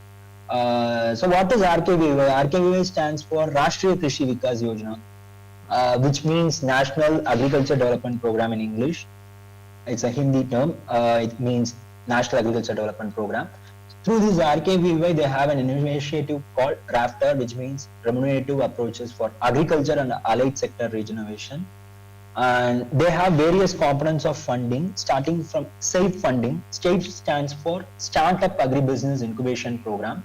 Through this Startup Agribusiness Incubation Program, startups in their early traction stage can get up to 25 lakh of funding as grant in aid. So it's not needed to be repaid. Up to 25 lakhs can be entirely provided to you as grant in aid. For providing this funding, government has identified many incubation centers in almost all the states of our country. Particularly in Andhra Pradesh, we have Acharya Engineering Agricultural University's regional research station in Tirupati. They have an incubation center called Andhra Poshan Incubation Center. So through that incubation center, you can apply for this scheme, but this is not an year-round open window scheme. They will open the call in the beginning of June month or July month. You can make a note of that. You can follow the LinkedIn pages so that you can get to know about the deadlines. And then you can apply for the scheme. You have to appear for a 2-month program, and then followed by that you will be pitching in front of ministry panel, and then you will be awarded this grant in it. And one thing I would like to say frankly is that all these government funding schemes require a lot of time for processing, because government cannot blindly trust someone and give funding, right? So they expect some kind of due diligence to be done before giving a grant to someone or some startup. So definitely it all takes time, and on an average it takes 6 months of processing time for all the funding schemes, and particularly for this SAP schemes it took almost 6 to 8 months. And in India, currently in India, the fastest funding scheme is Startup India Seed Fund scheme. I will explain about it. Within 60 days you can get your funding. That is the only scheme that will be processed within 2 months. Other than that, all the funding schemes require 6 months on an average to process the funding. So 6 months on an average, they will take at least to convey the result and process the funding. So you need to be patient. I am again repeating that. So this is a beautiful scheme. You can make a note of it. The eligibility for this scheme is that you need to be active for 3 financial years. So if you are a new company which is having an age less than 3 years, you cannot apply for that. For those companies, I have another one scheme called AOP, Agripreneurship Orientation Program, from the same ministry, from RKVY, from the Ministry of Agriculture and Farmers Welfare. One thing is that if you are an entrepreneur who have just now started your company and you are less than 3 years of age, you can apply for the 5 lakh component of this Agripreneurship Orientation Program. Basically, the Startup Agribusiness Incubation Program of 25 lakhs is for entrepreneurs in their scale-up stage. This AOP funding scheme is for entrepreneurs in their early stage, before prototype development, in that before TRL4 stage. So through this funding scheme, you can get 5 lakh of per startup. And also, if you are a student-run startup, you can get 4 lakh through another vertical of the same scheme. So when you approach through this student funding scheme, the competition is very, very low. So that is the beauty of that. Next is EDITN. Actually, it's an initiative of Government of Tamil Nadu. So Entrepreneurship Development Innovation Institute of Tamil Nadu scheme. They provide grant in aid from 3 lakhs to 7 lakhs. 3 lakhs is for early stage innovators and 7 lakhs is for scale-up stage innovators. So startups from Andhra Pradesh can also apply for this scheme, provided if they are willing to start their company in Tamil Nadu premises, Tamil Nadu jurisdiction.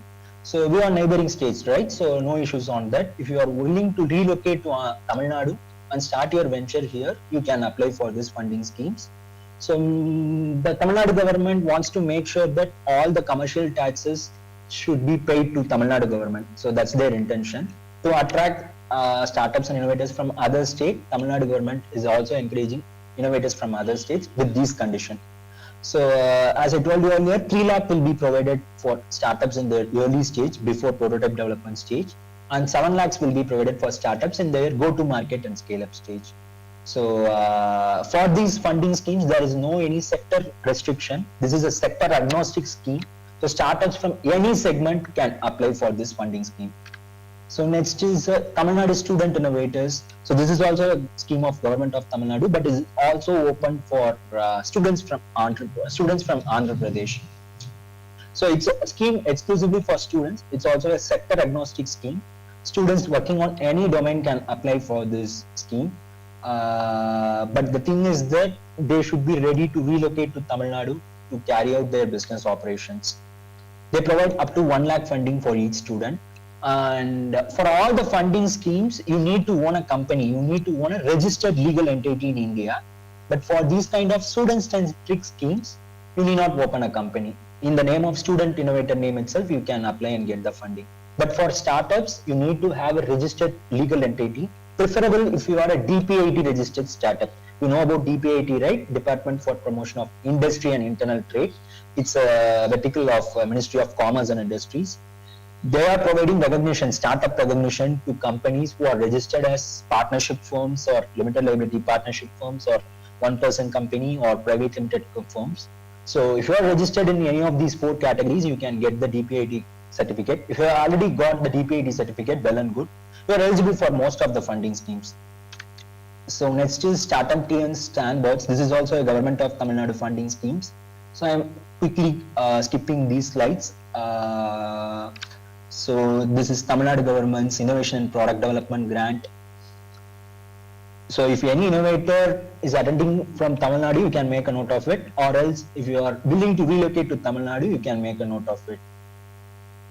But all these schemes are open for startups from other states as well. So this is the scheme of Central Government of India, which is applicable for all states. This is a scheme called Nidhi Prayas. We already saw about Nidhi, right? We already saw about this Nidhi initiative in the soft loan category. In soft loan category, we discussed about Nidhi Triple S, right? Seed support scheme. Likewise, they also provide grant and aid through another initiative called Nidhi Prayas. Prayas stands for Promoting Accelerating Young and Aspiring Technology Entrepreneurs. So this is also a scheme of Department of Science and Technology under National Science and Technology Entrepreneurship Development Board. This Nidhi, basically National Initiative for Developing and Harnessing Innovations, is supporting entrepreneurs in all the stages, starting from ideation stage and starting from providing granting aid, and also in scale-up stage by providing scale-up funds and soft loans. So likewise, they are providing 10 lakh of granting aid for innovators in their early stage, only for the purpose of prototyping. So this program is providing funding with the motive of developing a prototype, not less than 10 lakhs. So this is also a sector agnostic scheme. Entrepreneur from any domain can make use of this scheme. There is no sector restriction. This is another initiative of Central Government of India called MeitY Tide Grant. So MeitY stands for Ministry of Electronics and Information Technology. So it's an initiative of Central Government of India. In MeitY we have a hub called MeitY Startup Hub. Through this MeitY Startup Hub, they are providing granting aid starting from 7 lakhs. Actually, the amount has been mentioned wrongly as 5 lakhs. The maximum ticket size is 7 lakhs. So please make note of it. So through this MeitY Tide schemes, entrepreneurs working on circuit domain. Basically, this is a scheme of Ministry of Electronics and Information Technology, right? So this is open only for innovators on circuit domain. That means entrepreneurs working on Industry 4.0 areas such as artificial intelligence, machine learning, augmented reality, virtual reality, Internet of Things. On all these areas, they support funding up to 7 lakhs. In the slide, it has been wrongly mentioned as 5 lakhs. Please make note of it. Other than that, other than this MeitY Tide, they are also providing MeitY Genesis Entrepreneur and Resident Scheme of 10 lakhs, which I have not mentioned in the slide. It's called MeitY Genesis, GENESIS. Genesis stands for Gen Next Entrepreneurs. So through this scheme, they provide 10 lakhs of entrepreneur and residence granting aid, and they also provide matching funding up to 15 lakhs, and also provide government procurement assistance up to 40 lakhs. So MeitY is an excellent scheme for entrepreneurs working on circuit domain. Again, I'm repeating, working on those who are working on Industry 4.0, please make a note of it. They provide funding starting from 7 lakhs to 10 lakhs to 40 lakhs to 50 lakhs under various initiatives. Next is Startup India. So through Startup India Prism, you can get 20 lakh of grant and aid assistance. So after introducing Startup India Seed Fund scheme, this scheme hasn't opened the call yet. So Startup India Seed Fund scheme, they provide granting aid starting from 20 lakhs to 50 lakhs. 20 lakhs is granting aid and 50 lakhs is on CCD basis, which is compulsory convertible debentures. So that is needed to be repaid. Some kind of repayment is required for the 50 lakhs component, which is a scale-up component. But for the early stage prototyping component, you can get up to 20 lakhs of granting aid, which is not repayable. And Startup India also accepts application from sector agnostic entrepreneurs. There is no sector restrictions like Industry 4.0 or agriculture like the schemes we saw earlier. Next is BIRAC. So BIRAC stands for Biotechnology Industry Research Assistance Council. Sorry, one A is extra in the title. BIRAC, not BIRAC. BIRAC stands for Biotechnology Industry Research Assistance Council. Through Biotechnology Industry Research Assistance Council, they provide a beautiful scheme called Biotechnology Ignition Grant They provide funding up to 50 lakhs for startups working on biotech and biotech allied sectors. So this is not a sector agnostic scheme. They provide funding only to biotech and biotech allied sectors. What are the biotech allied sectors? Biomedical, pharmaceutical, and healthcare, health tech, agricultural biotechnology, agricultural and food biotechnology, then microbiology. These are all the areas where you can get funding. If you are working on these areas, you can get funding from this biotechnology mission grant. So they provide funding for prototyping up to 50 lakhs, and also they take a small equity from your startup. So this is not a complete grant in it. They expect a small equity in return after investing from your startup. So earlier it was a complete grant in aid, but for the past 3 years, government is taking a minimal equity. And MSME design screen grant. For MSMEs who are entering into large scale production, they can make a note of this 40 lakhs design scheme grant from Ministry of Micro, Small, Medium Enterprises. So in each state there is a MSME Development Institute in the state headquarters. So you can approach them if you are starting an industry and you are ready for large scale production. Definitely you need to design the plant right. For the plant design and consultation purpose, you can make use of this 40 lakhs design scheme grant.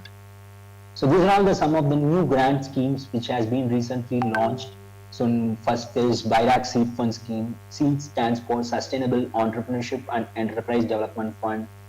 They provide funding up to 30 lakhs with a small exchange of equity. BIRAC PACE schemes. So BIRAC PACE schemes is for academic driven entrepreneurs. So faculty entrepreneurs can make use of this scheme. So they provide funding up to 50 lakhs, which is completely non-repayable without any equity involvement. And BIRAC LEAP Fund, so launching entrepreneur-driven and affordable products, this is the full form for LEAP. They provide funding up to 1 crore, which is small equity exchange. And BIRAC ACE, BIRAC Accelerating Entrepreneurs. So all these 4 BIRAC schemes are exclusively designed for biotech and biotech allied entrepreneurs. Next is ASIM, and ASIM stands for Ambedkar Social Innovation and Incubation Mission, and Venture Capital Fund for backward class entrepreneurs. These 2 funding agencies are an initiative of Ministry of Social Justice and Women Welfare. So people belonging to underprivileged community like scheduled castes, scheduled tribes, and also other backward communities can make a note of these 2 schemes. These 2 schemes provide funding up to 30 lakhs with a small equity exchange. And Venture Capital Assistance Scheme, it's an initiative of again Ministry of Agriculture and Farmers Welfare. They provide funding up to 5 crores with a small equity exchange. So all these 6 schemes I have described so far are funding entrepreneurs with a small equity exchange, except BIRAC PACE scheme. So the other schemes which we are going to see further are completely grant-in-aid schemes. First, let me start with MSME Idea Hackathon. It's an initiative of Ministry of Micro, Small, Medium Enterprises. Through Micro, Small, Medium Enterprises, they have introduced a scheme called MSME Incubation Scheme. Through these MSME incubation schemes, many higher education institutions, particularly engineering and technology institutions in our country, has been recognized as host institute. So you can visit the MSME website to know the nearby host institute. Through the host institute, yearly once on June 27th, they will launch the call. On June 27th, the National MSME Day, they will launch the call centrally in Delhi. And all the applicants will be invited to apply their innovative ideas for funding through the host institute, which is nearer to them. So you have to approach the nearby incubation center and submit your idea. So once it is approved, means they will give you 15 lakhs of grant in aid as in non-repayable amount. So next scheme is Department of Science and Technology's Waste Management Technology Grant.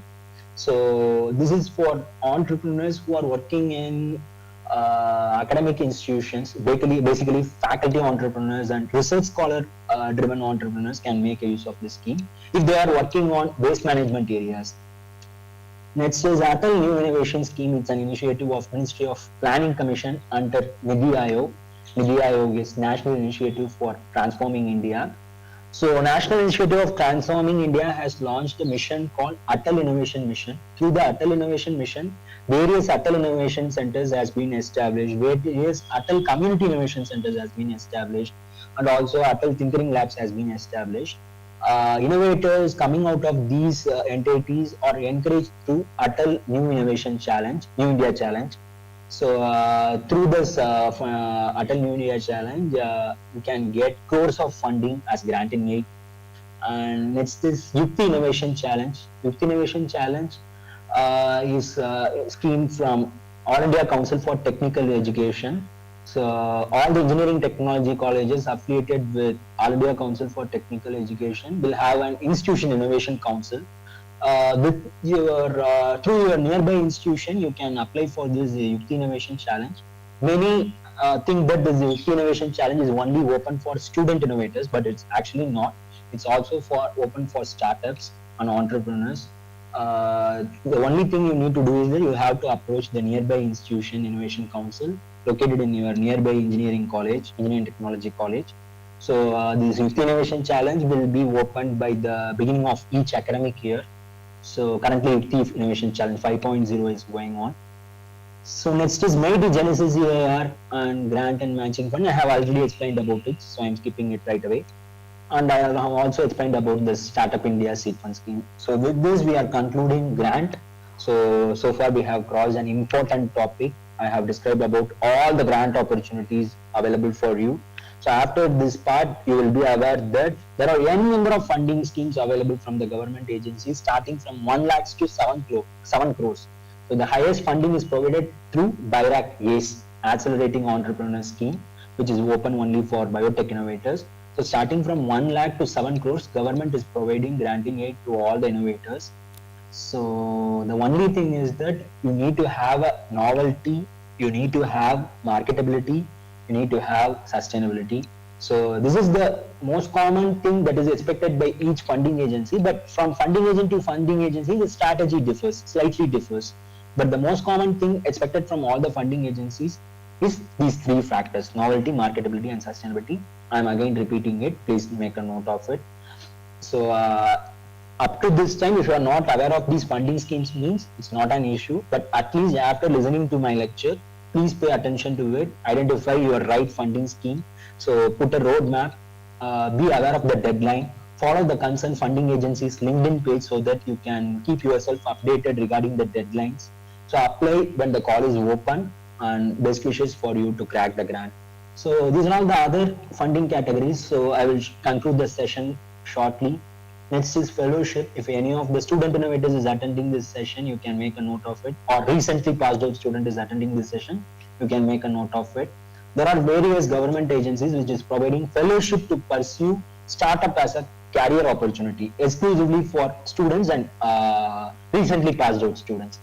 The first thing is NSTDB Nidhi EAR. Again, I am repeating, this is Entrepreneur in Residence, is an initiative of Nidhi Vertical. We already saw about Nidhi Prayas, we already saw about Nidhi Tribulas. They are also providing Nidhi EAR fellowship. They are also providing Nidhi acceleration funds. Nidhi is providing support for sector agnostic entrepreneurs in all the stages. Through this Nidhi Entrepreneur in Residence fellowship, you can get up to 30,000 per month as a fellowship for a period of 1 year, 12 months. So 30,000 into 12, around 3,60,000 can be availed as a fellowship. This fellowship is not needed to be repaid, and even you no need to submit any bills. Even in case of granting aid, you need to ensure that you have the proper bills when audit is going on. But in case of fellowship, you no need to have any bills, or you no need to submit the utilization certificate, because it's a fellowship. It's an amount, it's a reward amount which is given to you, for encouraging you to pursue startup as a career opportunity. So other funding schemes are BIRAC SPARSH. The BIRAC SPARSH funding schemes provide 50,000 fellowship for a period of 18 months. So around 6 lakhs can be availed as funding through this BIRAC SPARSH fellowship. This is only open for professional degree holders. So BIRAC have that restrictions. If you are an engineering technology graduate or MBBS or BSc agricultural or BPharm graduate, you can apply for this BIRAC SPARSH funding scheme. So next is MeitY Tide. Again, MeitY is also supporting entrepreneurs in all their stages, starting from fellowship, granting aid, and seed fund. So MeitY EAR provides funding up to 30 to 36,000 per month for a period of 12 months. So again, the cumulative amount you can avail through this MeitY EAR is 4 lakhs per annum. So next is IAIN Fellowship. It's an initiative of IIT Kharagpur, India Agri-Tech Innovation Network. They have an Section 8 company called IAIN. Through that, they are supporting entrepreneurs through this IAIN Fellowship. They are also providing 50,000 per month as a fellowship for a period of 12 months. But it's only open for Agri-Tech and Agri-Tech allied entrepreneurs. Next is AICT Productization Fellowship. It's a recently launched fellowship. Through this fellowship, you can get fellowship not only for you, but for your team. A team with a maximum member of 3-member team can make use of this AICT Productization Fellowship. Each member will be getting 37,500 per month as fellowship for a period of 1 year, and it's also extendable to another 1 year based on your performance. So for a period of 2 years, you can get funding. And students who are in the last year of graduation, maybe in pre-final year or final year of their graduation, can also apply for this AICT Productization Fellowship. But for all the other schemes, you should have a degree, at least one basic degree. So I have explained about each and every scheme with a slide. I will share these slides for your reference. So these are all the other fellowship schemes. SITARE, this is a scheme of Biotechnology Industry Research Assistance Council. So EUA, this is also a scheme of Biotechnology Industry Research Assistance Council. So you can also search through these schemes. And finally, private equity investors, you all know about it. So my session is only on the government grant in aid, so I'm concluding with it. This is an angel investor, venture capitalist. I have also given websites of angel investors and venture capitalists. So here it is. You can make a note of it, and I share the slides later. So these are all the popular VC websites. Finally, I'm concluding the session with CSR grants. So as I told earlier, each corporate company is supposed to dedicate 2% of their profit as societal welfare contribution.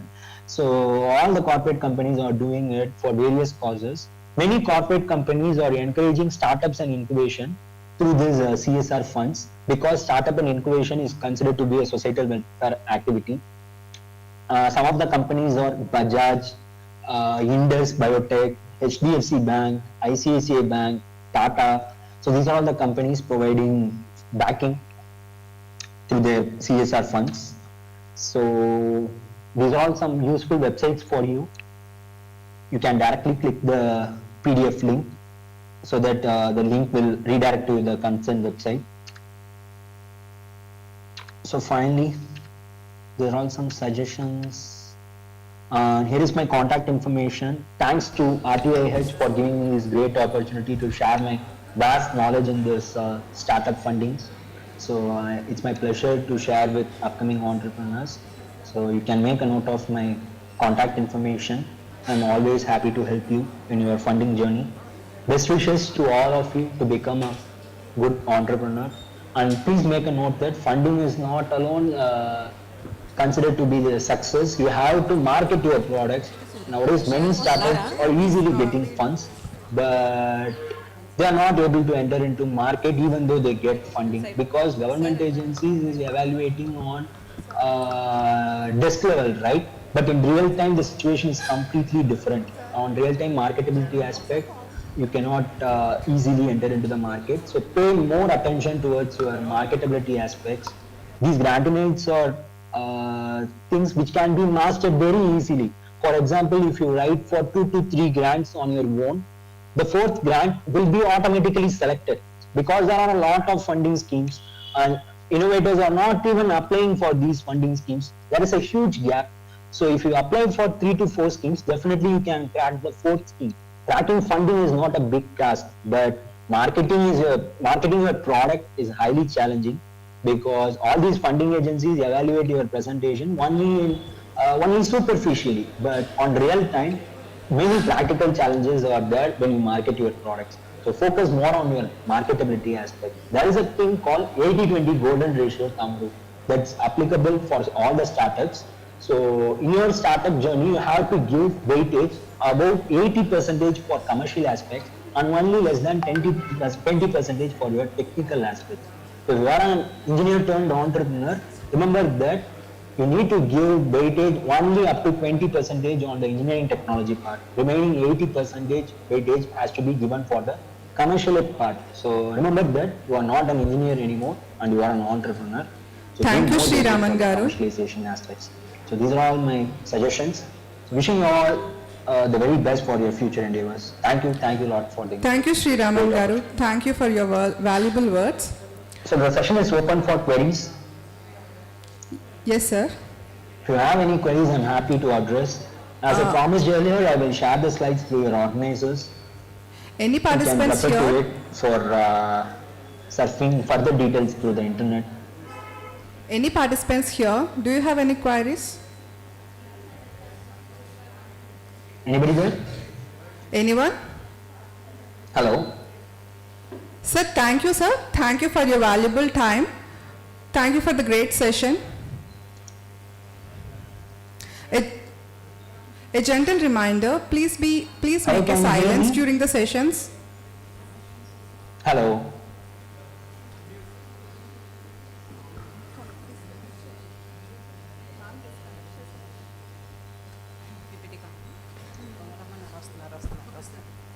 Organizers?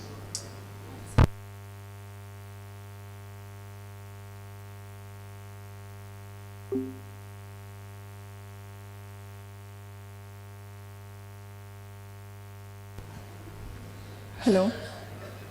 All the participants here, please make a silence. A gentle reminder, number one. We have students from Godavari Global University to represent their project explanation. They came with a prototype. They'll take 10 minutes time.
మన పేర్లు చెప్పేసి మనం introduce చేసి నేను problem చెప్పాను.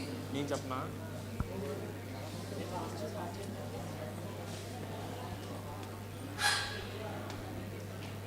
App from GG అనేసి start చేసి నేను కంటిన్యూ చేశాను. Good afternoon, everyone.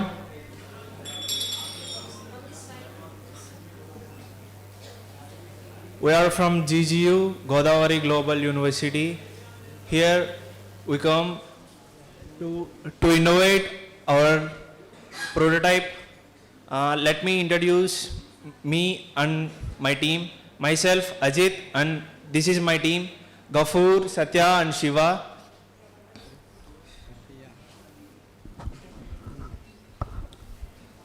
హలో నార్మల్గా ఏంటంటే ఈ రోజుల్లో రైతులకి చాలా సేఫ్టీ లేకుండా పోయింది. మ్యామ్ కొంచెం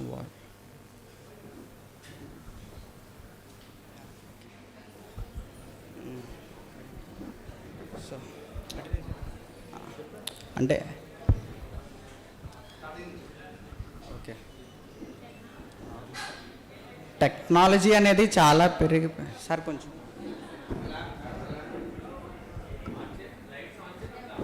లైట్స్ కాదు సార్, వాల్యూమ్ కొంచెం తగ్గి.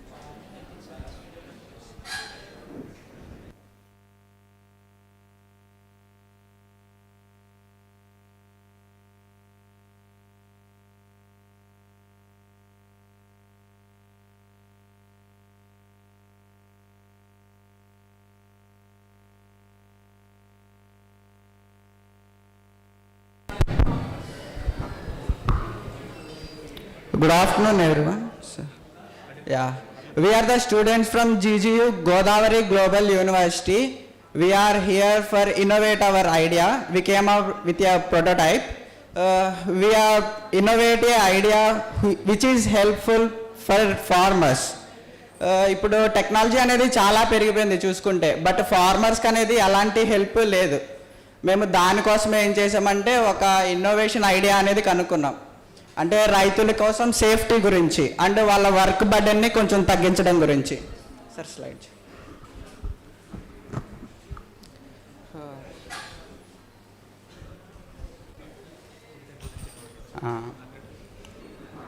ఈ మా డివైస్ దేనికోసం అంటే, ఇప్పుడు నార్మల్గా రైతులు చూసుకుంటే రోజు పొలానికి వెళ్ళేటప్పుడు వాళ్ళకి చాలా స్కేరీస్ ఉంటాయి. లైక్ పాయిజనస్ స్నేక్స్ని ఫేస్ చేయడం, లేదా పాయిజనస్ ఇన్సెక్ట్స్ని, లేదా వాళ్ళ హెల్త్ వాళ్ళ ఫీల్డ్ హెల్త్ ఎలా ఉందో వాళ్ళు మానిటర్ చేసుకోలేకపోవడం, లేదా వాటికి ఏదైనా పెస్టిసైడ్స్ అవి ఎలాంటివి వాడాలో తెలియలేకపోవడం. లైక్ ఇవన్నీ తీసుకొని మేము ఏంటంటే దీని గురించి ఒక మేజర్ సొల్యూషన్ అనేది తెచ్చాం. అదే ఏంటంటే మన రామారావు. ఈ ప్రోడక్ట్లో ఏంటంటే sir next like majorly already existing one చూసుకుంటే, ఇప్పుడు వితౌట్ ఫార్మర్ చేనికి వాటర్ పెట్టాలన్నా కానీ ఏదైనా చూసుకోవాలన్నా కానీ అంత యాక్యురేట్గా పనిచేయవు. ఎప్పటికప్పుడు ఫార్మర్ అక్కడ ఉండి మినిట్ టు మినిట్ మానిటర్ చేసుకోవాలి. సో ఇది ఎప్పుడూ చేయాలంటే అవ్వదు. లైక్ మన ఇంటి దగ్గర ఉండొచ్చు, సమ్ టైమ్స్ అవైలబుల్ లేకపోవచ్చు. బట్ ఈ ప్రాబ్లమ్ని సాల్వ్ చేయడం కోసం ఏంటంటే మేము ఈ డివైస్ని కనుక్కున్నాం. Basically Ramarao divided into 3 main parts.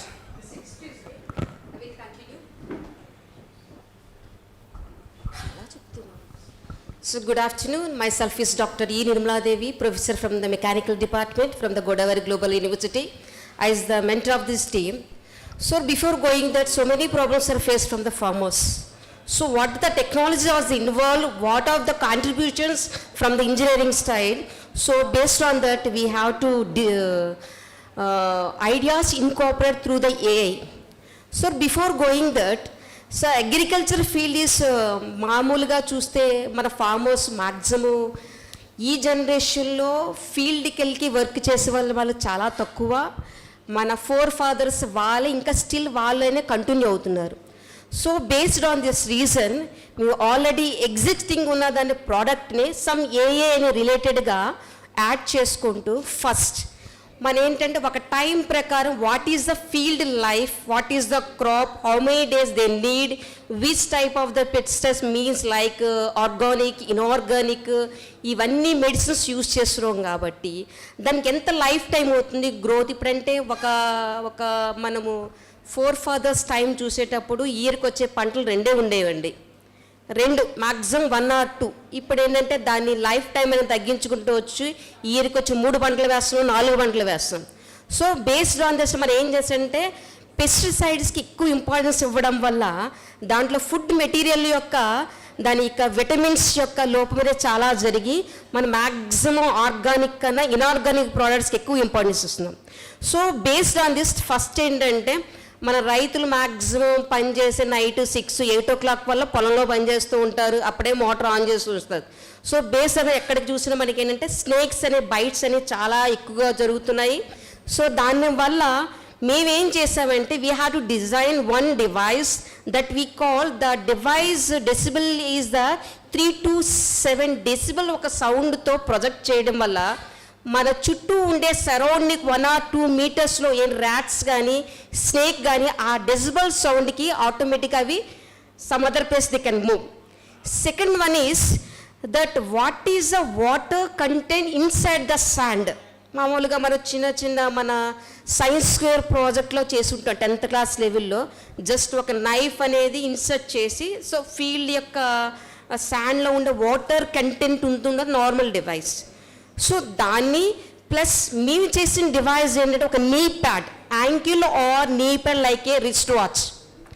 ఆ wrist వాచ్లో నవ్యడేస్ we are using the technology EC based sensors అనేవి యూజ్ చేసి సో ఆ డెసిబుల్ సౌండ్ ఈ 16 to 7 డెసిబుల్ సౌండ్స్ ఉండడం వల్ల పాము ఆ యొక్క సౌండ్కి కానీ ర్యాట్స్ కానీ ఆ సౌండ్కి కానీ వెళ్ళిపోతాయి. Automatic one knife is INCET in to the devices. ఆ డివైస్ని ఆటోమేటిక్గా ఫీల్డ్లో పెట్టడం వల్ల వాటర్ కంటెంట్ ఎంత ఉంటుంది ఆటోమేటిక్గా these all components are attach to the app. ఆ యాప్లో మేము 2 లాంగ్వేజెస్లో already first is the Telugu, second one is the language. So మన ఆటోమేటిక్గా మదర్ లాంగ్వేజ్ తెలుగు కాబట్టి మేము ప్రిఫరెన్స్ చేసిన లాంగ్వేజ్ అంటే first Telugu.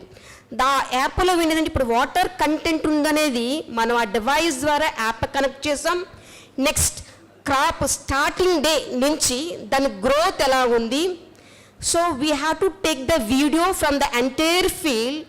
That video is connected to the app. ఆ యాప్ కనెక్ట్ చేయడం వల్ల దానికి ఎంత గ్రోత్ ఉంది, సో దాని వాటర్ కంటెంట్ ఎంత ఉంది, నెక్స్ట్ దానికి ఏవైనా కీటకాలు కానీ ఏవైనా ఉన్నాయనుకో తెగులు లాంటివి ఉంటే automatic A type of the fits like Organica inorganic అనేవి సెన్స్ చేయాలని చెప్పేసి ఇవన్నీ టోటల్గా కలిపి ఒక యాప్కి డిజైన్ చేసాం. Next we have to collect the data from the app. మనం 1 week కానీ 15 days కానీ 1 month కంప్లీట్ డేటా అనేది ఆ యాప్లో ఉంటుంది.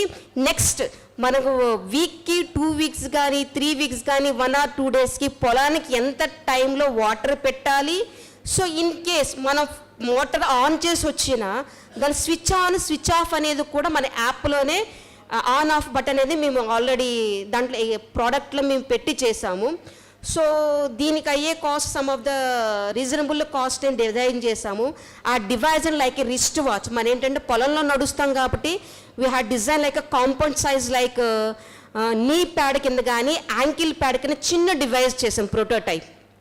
So these are all one is the executive process but these are all our facilities we have to generate with ఏఏ with app.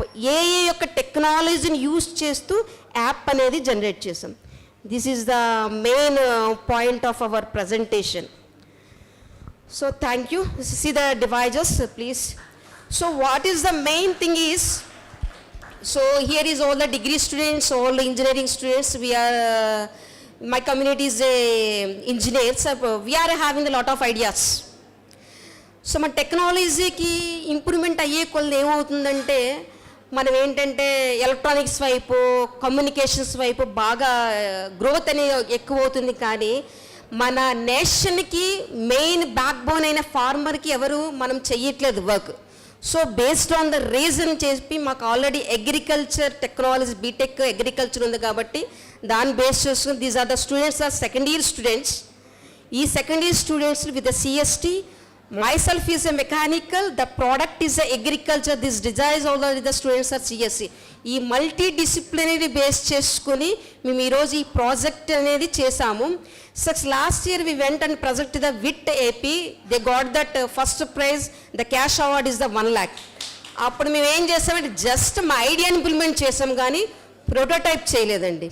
So now we have to take some amount మేము generate చేసుకుని prototype కింద ఈరోజు ఒక 1 month time పట్టింది. Prototype already app కూడా design చేశాను.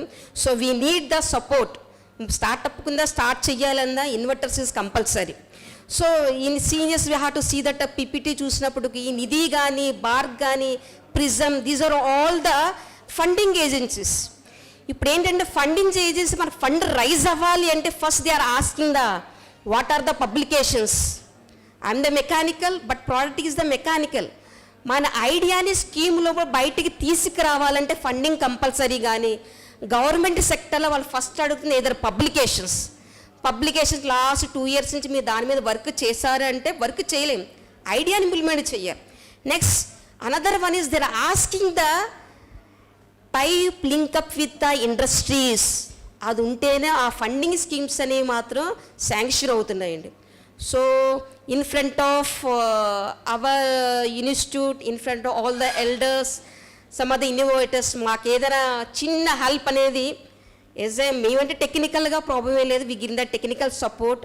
Means అంటే స్టార్ట్ చేయడానికి మినిమం ఇన్వెస్ట్మెంట్ అనేది స్టూడెంట్ లెవెల్కి మీలాంటి వాళ్ళు అందిస్తే this is the one of the good thing start from this stage. So thank you from that behalf of the my students. అంటే వాళ్ళ చిన్నపిల్లలు కదా, వాళ్ళు ప్రజెంటేషన్ చేయడం రాలేదు, సో దాని బేస్ నేనే రావాల్సి వచ్చింది. Thank you giving the pleasant listen my session. Thank you one and all.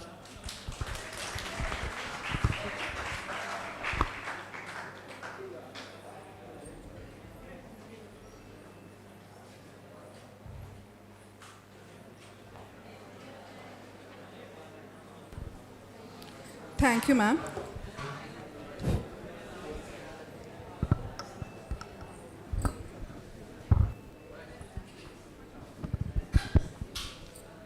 Thank you, everyone.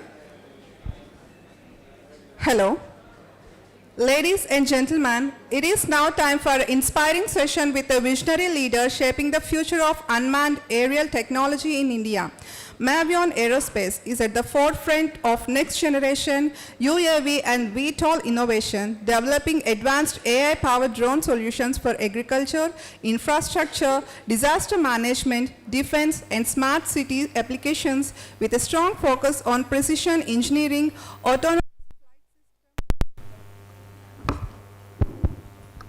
autonomous flight system and globally competitive R&D. Mavion Aerospace is driving India toward becoming an international hub for drone manufacturing and export. Their mission is not only to build world-class technology, but also to empower youth through skill development, drone pilot training, and real-time innovation opportunities. We are greatly honored to have with us today a dynamic person whose vision is revolutionizing aerial intelligence and making India proud on the global stage. Ladies and gentlemen, please join me with a huge round of applause in welcoming Mr. Sri Ganesh, co-founder of Mavion Aerospace, to lead the session. Sir, we request you kindly come forward and take the stage.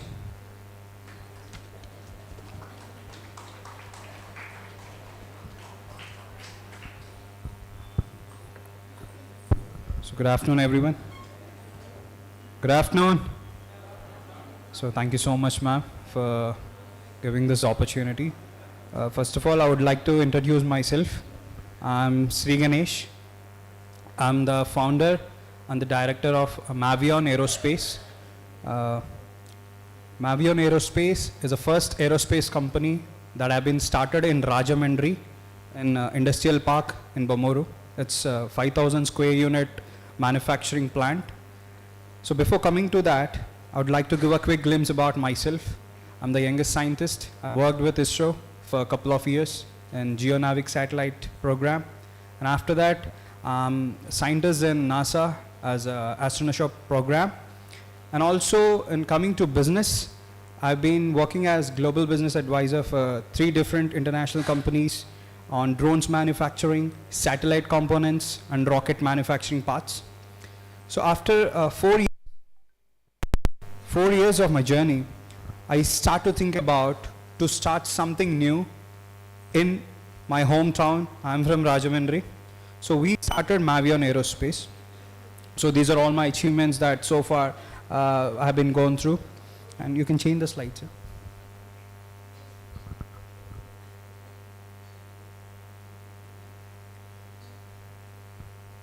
Sir. Slide, there's a slide.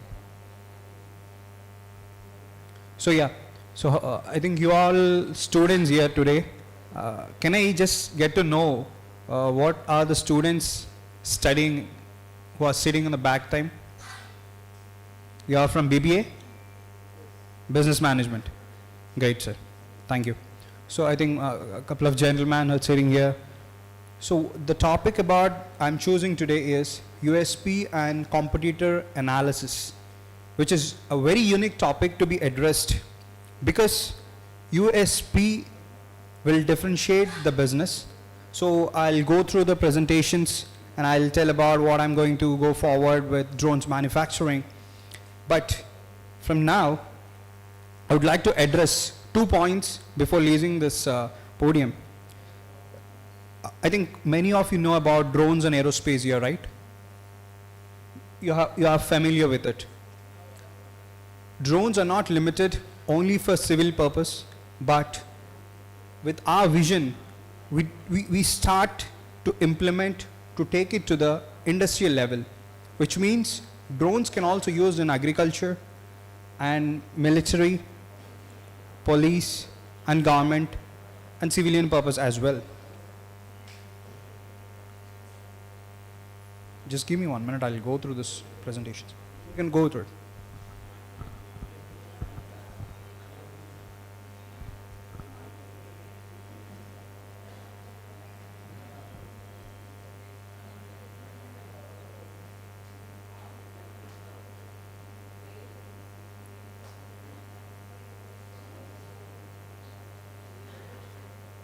So can I come?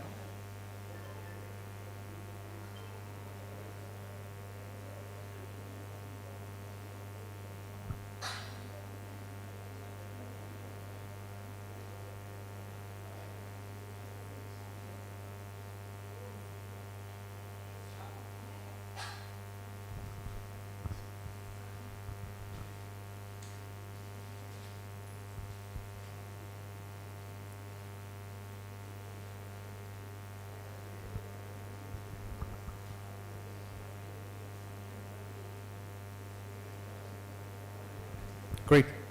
So, gentlemen, yes, today the topic is about USP and unfair advantage of competitor analysis. I would like to address what is USP. Can anyone tell me what is USP exactly? USP ante idea unda evarkanna? Yeah. Very good. A unique selling point, which means you need to differentiate your selling process or the product or the service with the existing competitor in the present time or maybe in the future. That is what exactly USP is, which means let's assume you're selling 2 services for your 2 customers. In the next 2 years, there is a competitor providing the 3rd service with the best price. So the process to resolve your points or your service according to the competitor is known as unique selling point. అంటే easy వేలో చెప్పాలంటే we all by clothes కదండి, బట్టలు కొంటాం కదా. For example we have 3 different players in the market: Judio, West Side, Max. అందరికీ అర్థమయ్యేలా చెప్తా. When you go for Zudio, you can easily pick clothes within 100, 150. When you go West Side, the price is different. So Zudio is targeted for a lot of students or maybe the young generations. West Side, even students can opt. At the same time, professionals or maybe the working boys or girls can also opt. So the variation which you choose with your competitor is known as unique selling point. And competitor analysis, this is one of the very crucial factor why competitor analysis is very important, because you have to understand your competitor before entering into the market or studying about the complete industry, because that gives you a clear vision about how your competitor is going to enter into the market for the next 2 years and how he is going to rule the present next 6 months of his business. So you can change the slide. Or you have this? You don't have. Yeah. So I'm not going to tell completely on USP and market analysis. I'll give you a presentation on basis of Mavion Aerospace overview. So అంటే మేము మార్కెట్ని ఎలా identify చేస్తామంటే we work on Indian drone and defence technology as a company. So ఈ సిస్టమ్స్లో what is our core area అంటే మా core area ఏముంటాయంటే మిలిటరీ అండ్ యూఏవీ సిస్టమ్స్ అంటే డిఫెన్స్కి అండ్ ఆర్ఎల్స్ లైక్ ఫిక్స్డ్ వింగ్ అనొచ్చు, సెక్యూరిటీ ఇన్ఫ్రాస్ట్రక్చర్ డ్రోన్స్ అనేది not only for camera or different perspectives, we use it for different industries. So ఈ perspective differentiate chesi, we are entering into the market. And what is our vision is to build a defense drone manufacturing company that need to come from Andhra Pradesh. You can go. Yeah. So Mavion target markets. Ante for example, you have business, but you don't know where you have to sell the product or your business. So those are known as target markets. ఈ target markets ఏంటంటే for example ఒక industrial drone, ఒక military drone తీసుకొని you can't sell it to the farmer or you can't sell it to a police person. You have to sell the drone only for a defense use case. So in that sector, we differentiate target markets. You name as Indian Army, Homeland Security, mining, or agriculture, smart cities, disaster management. So every sector lo we are using this technology. So first, you have to understand your target market. Then you can identify your competitor. Yeah. What is a competitive landscape? So competitive landscape ante mana competitors ekkada unnaro analyze cheyali. That means that comes under competitor analysis. So you have players in Indian market as well as international market. So Indian market lo we have companies like IdeaForge. So it's one of our competitor. Garuda, Astria Aerospace, New Space Research. So ivanni India lo unna companies. International companies vachesi DJI, Bekaar, Shield, Quantum Systems. These are all international companies. So you have to identify your competitors on basis of the region. First in your city, in your state, in your country, and then comes for the continents like Asia, Africa. So what's the Mavion core USP? అంటే మా core USP ఏంటి అంటే defense first DNA, which means we only work for defense projects or the contracts. That is our USP. Next one, make in India manufacturing. Let's assume if we are exporting to African countries ఏమంటున్నాయంటే we don't want China products. We want something that to be manufactured in India. So ఆ core అనాలిసిస్ని మీకు ఇందాక చెప్పిన market competitor అనాలిసిస్లో competitor దగ్గర ఏముంది, మన దగ్గర ఏం లేదు. సో ఆన్ బేసిస్ దాన్ని డిఫరెన్షియేట్ చేసి ఇండియాలో తయారైన ప్రోడక్ట్కి ఆఫ్రికాలో డిమాండ్ ఎక్కువ ఉంది rather compare to China. So ఆ కోర్ పాయింట్ని సెలెక్ట్ చేసుకొని we're focusing on that one. ఇంకోటి వచ్చేసి డ్యూయల్ యూస్ ప్లాట్ఫామ్ డిజైన్. అంటే మన ఇండియన్స్కి ఒక నార్మల్ సైకాలజీ ఉంటుందండి. ఒక వస్తువు కొంటే మేబీ పిల్లలకు కొంటే that need to give to a second child. అంటే అన్నయ్యకి కొంటే తమ్ముడు కూడా యూజ్ చేయాలి. లేదు, ఒక వస్తువు కొంటే ఇంకో 2 సార్లు యూజ్ చేయొచ్చు, లేదంటే 2 పనులకు యూజ్ చేయొచ్చు. So this methodology need to be implemented for our drones as well. అంటే మా డ్రోన్ ఒకటే కొంటే we don't need to use it for only for security purpose. You can use it for carrying payload అంటే ఏదైనా ఒక 2 kgs బరువు ఉన్న వస్తువును కూడా మా డ్రోన్ క్యారీ చేయగలగదు. So that's what we are doing for dual use. And yeah, integrated software ecosystem. ఇదేంటంటే మా దగ్గర డ్రోన్ ఒకటే కాదండి, we also providing you the software which you can use it for police department, military or municipality or maybe civilian use case. So ఇలాంటి కాంబినేషన్స్తో what we are doing is this is our core USP. మా product యొక్క main USP వచ్చేసి ఈ 4 pillars మీద depend అయి ఉంటుంది. So technology USP అంటే యూఎస్పీ అనేది వెళ్ళి ఒక్క సర్వీస్లో ఉండదు. How you treat people, how you are giving to the people, ప్రైజింగ్లో ఉంటుంది, క్వాలిటీలో ఉంటుంది, అండ్ డిఫరెంట్ ఆస్పెక్ట్స్లో డిపెండ్ అయి ఉంటుంది. So when you talk about VTOL long range అంటే మీరు డ్రోన్స్ అన్నీ మన కంటికి కనిపించే రేంజ్లో ఎగిరే డ్రోన్స్ అనుకుంటాం, but they are drones which can fly in the atmosphere. Those are known as VTOLs. and also autonomous navigation. అంటే ఒక డ్రోన్ రిమోట్తో కాకుండా when you fix a map, ఆ డ్రోన్ ఆ స్పెసిఫిక్ మ్యాప్లో వెళ్ళి తిరిగి వచ్చేస్తుంది. That is autonomous navigation. So ఇవన్నీ స్పెసిఫిక్ యూఎస్బి పాయింట్స్ అండి, యూనిక్ సెల్లింగ్ పాయింట్స్ ఏంటంటే మన కాంపిటీటర్స్ దగ్గర ఏం లేవో that we are providing with our technology. So that's known as technology USP. At the same time, pricing lo USP ఇవ్వచ్చు. అంటే if your competitor is selling for 5 lakhs, you can give it for 4,50,000 with an additional benefit. That comes under commercial USPs. So unfair advantages. So unfair advantages అంటే let's assume ఎలాంటి product కైనా there are 3 sectors need to be differentiated. First వచ్చేసి R&D. R&D అంటే ఒక ప్రోడక్ట్ని మార్కెట్లోకి execute చేయకముందు, so how it actually comes under the market.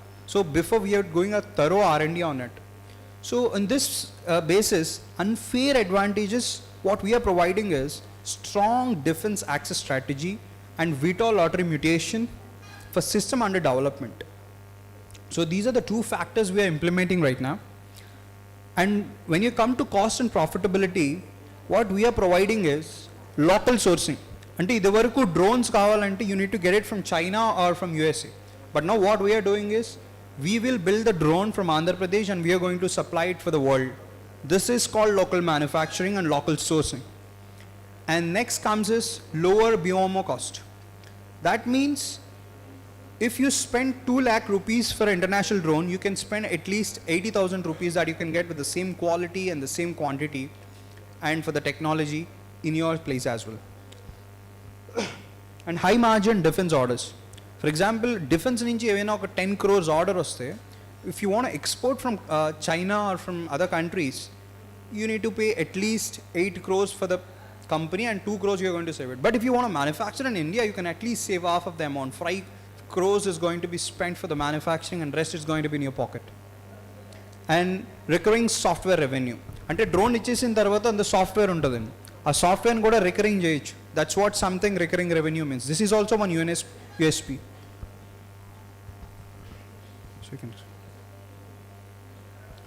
So market opportunity and investor value.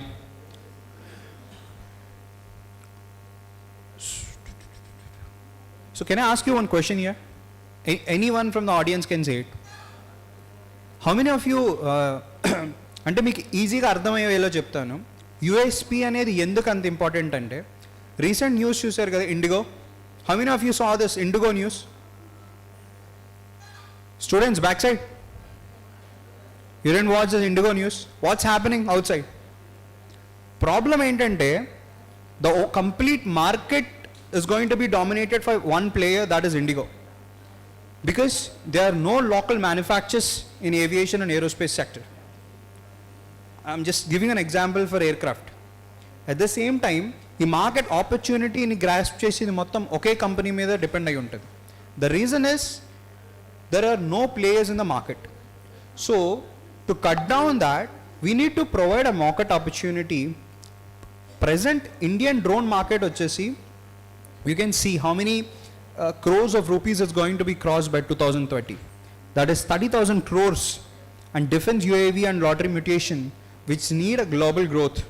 And at the same time, the made in India products have a lot of demand in Africa. So this is the right time why we are capturing African market when you compare with other competitors.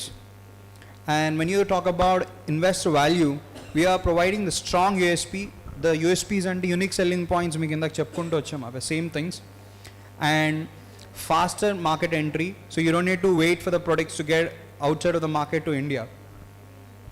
And we can easily export, we have the capability, and so you can cross. Yeah, so the final conclusion is the USPs and unfair advantage that we had mentioned, and why Mavion is positioned in a different perspective, because it comes for the defense, manufacturing, a long term, you can give it for the nation and as well as global for the different countries, and also we do export. And yep, thank you sir, thank you everyone. So if you have any questions, please do ask me. Thank you.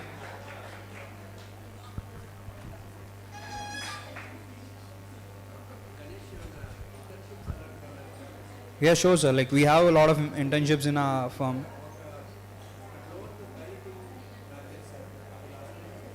Yeah, sure.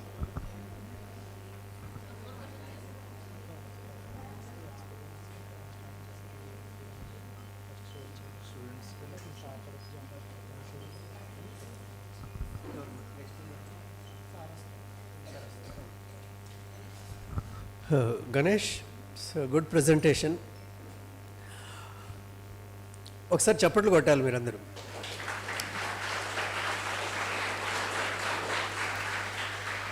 కొట్టమంటే కొట్టడం కాదు, రియల్గా కొట్టాలి. ఎందుకని నేను అంటానంటే, జనరల్గా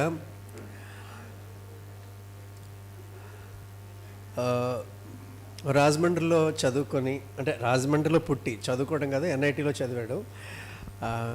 ఆ తర్వాత చాలా బిగ్ కంపెనీస్కి పనిచేసి, తర్వాత ఇస్రోలో కూడా పనిచేసి, ఇప్పుడు వచ్చి ఓన్గా ఒక డ్రోన్ టెక్నాలజీ మీద తనంటూ ఒక కొత్తగా ఆలోచించి ఏదో చేయాలి, నాకంటూ ఒక కంపెనీ ఉండాలి, నేనంటూ ఒక ఐడెంటిఫై అవ్వాలి అనే ఉద్దేశంతో వెళ్తున్నటువంటి మీ జర్నీకి హ్యాట్స్ ఆఫ్ అండ్ థ్యాంక్స్. నేను మా దృష్టిలో పెట్టుకుని మిమ్మల్ని అడిగిన ఒక డ్రోన్ టెక్నాలజీ మీద ఒక వర్క్షాప్ కానీ, అలాగే నేను వెరీ రీసెంట్గా కమిషనరేట్ ఆఫ్ కాలేజ్ ఎడ్యుకేషన్ మా కమిషనర్ గారు ఇండస్ట్రీకి ఇన్స్టిట్యూషన్కి ఒక లింక్ పెడుతూ చెప్పినప్పుడు, ఆగ్రో యారీస్ అని ఒక కంపెనీ ఉంది, అది విజయవాడలో. వాళ్ళు చెప్పినటువంటిది ఏంటంటే, ఈ డ్రోన్ టెక్నాలజీ మీద 3 డిఫరెంట్ జాబ్ రోల్స్ ఉన్నాయండి ఇప్పుడు అట్ ప్రజెంట్.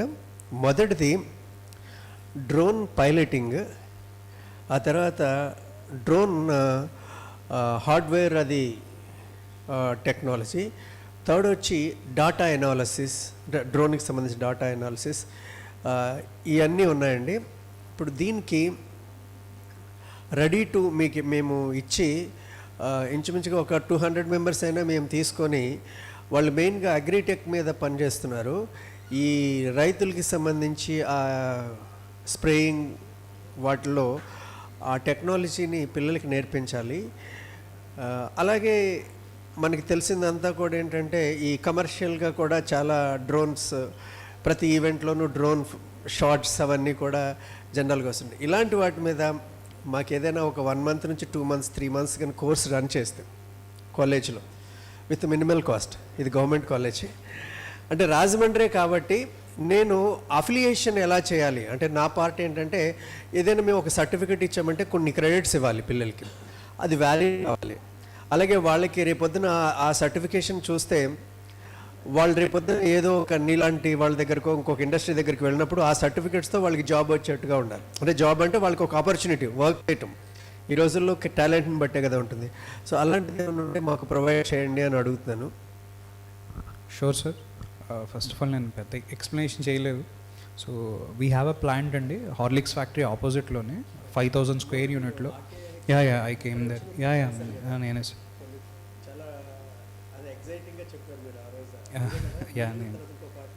నరేష్ అని, నరేష్ గారు. నరేష్ వాసం సిటీస్. నేను శ్రీ గణేష్. సో మీరు అన్నట్లు like what we're also providing is drone pilot training మనమే ఇస్తాం sir. We have a 2 acres of land అంటే ఏఎంజీలోనే. సో మనమే డ్రోన్ పైలట్ ట్రైనింగ్ నేర్పించి, so it will be a 20 days course.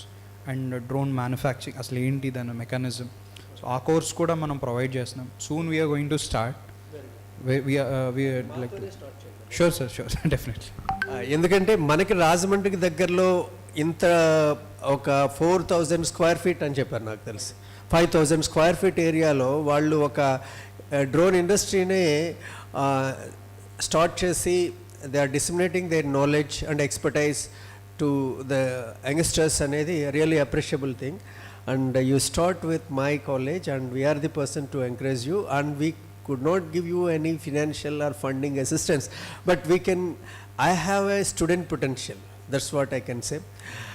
చాలా మంది స్టూడెంట్స్ ఇక్కడ అందరూ ఉన్నారు కదా, జనరల్గా మనకు ఒక థింకింగ్ ఉంటుందండి. ఏంటంటే అది కాలేజ్ అంటే ఒక డిగ్రీ ఇచ్చి పంపించేస్తారు కదా, ఇవన్నీ ఏంటి, ఈ స్టార్టప్లు ఏంటి, ఇవన్నీ పెద్ద అయిన తర్వాత కదా చూసుకోవాలి, ఇవన్నీ ఇప్పుడు ఎందుకు నాకు అని ఒక అనీజీ ఫీలింగ్.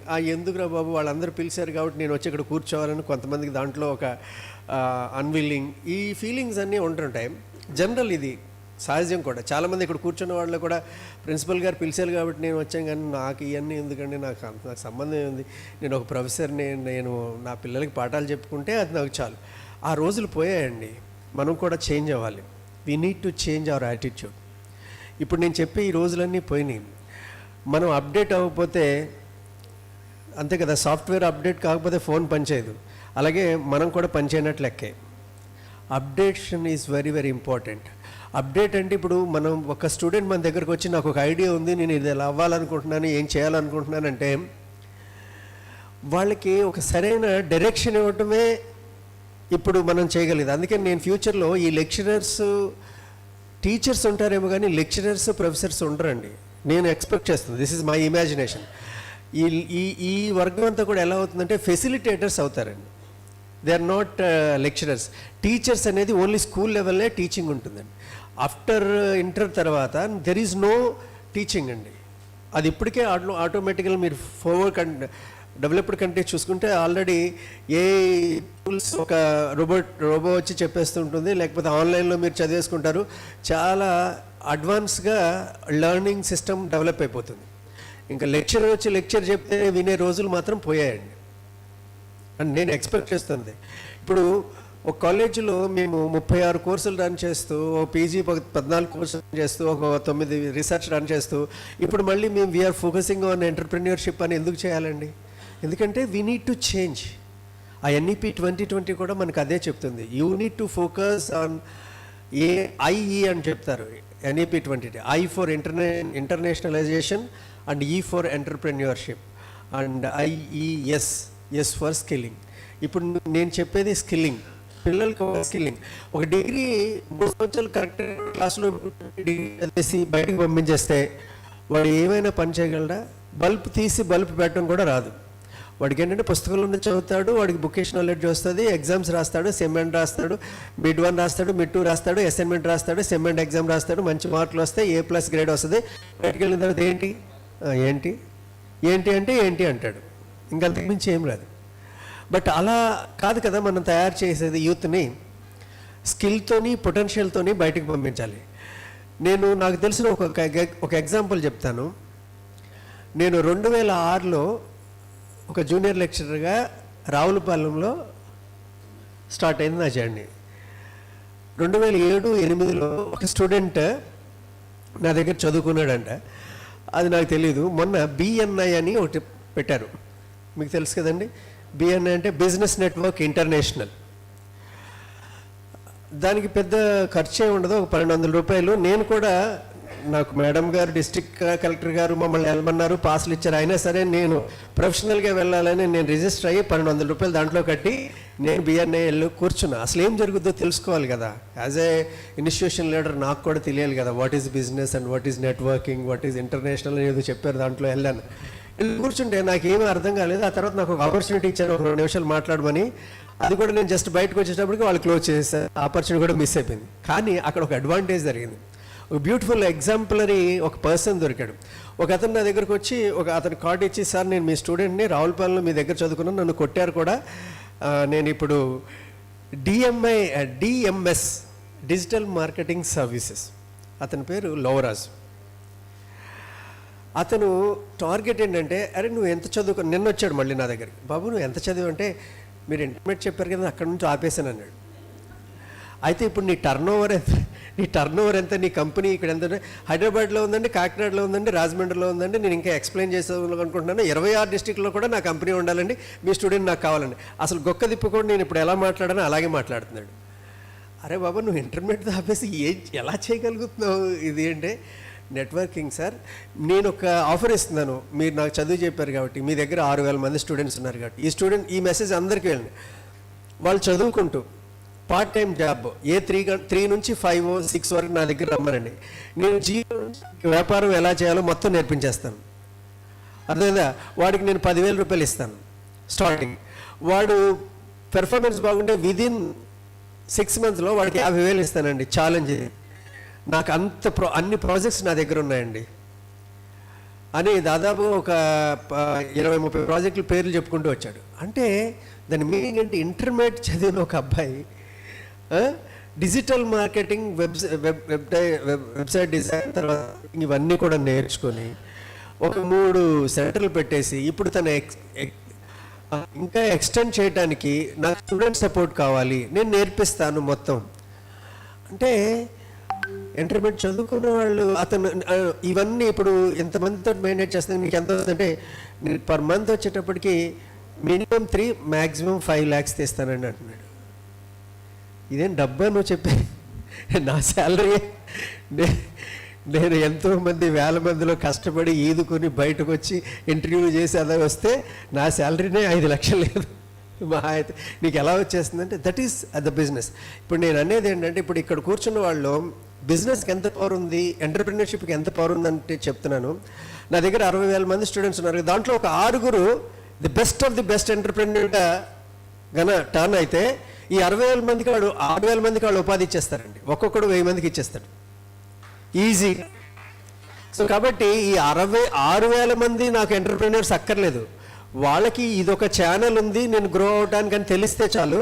దాంట్లో ఒక 10 మందికో 20 మందికో 30 మందికో ఒక జీల్ ఉంటుంది, ఫీల్ ఉంటుంది. వాళ్ళు ముందుకు వచ్చి ఇవన్నీ తెలుసుకుంటే వాళ్ళు చాలు, వాళ్ళే ఈ మిగతా వాళ్ళ 6,000 మందికి ఉద్యోగాలు ఇచ్చేస్తారు. గుర్తుపెట్టుకోండి, ఎంటర్ప్రెన్యూర్కి అంత పవర్ ఉంది. ఏదో ఒక సినిమాలో మా సీనియర్ త్రివిక్రమ్ శ్రీనివాస్, మేము అతను కలిసి చదువుకున్నాం యూనివర్సిటీలో. అతను చెప్పాడు కదా, బాగా చదువు వచ్చిన వాళ్ళు టీచర్స్ వాళ్ళు అయిపోతారా, చదువు రాని వాళ్ళు స్కూల్స్ పెడతారు, వీళ్ళని వాళ్ళు పోషిస్తారు అని చెప్పినట్టు. నిజంగా ఇప్పుడు రామచంద్రమూర్తి గారు జపాన్ నుంచి చెప్పారు, మన ఆపిల్ కంపెనీ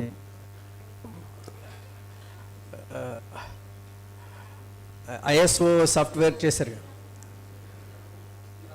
శ్రీరామ్ గారు యాపిల్ శ్రీరామ్ కదా ఆయన, US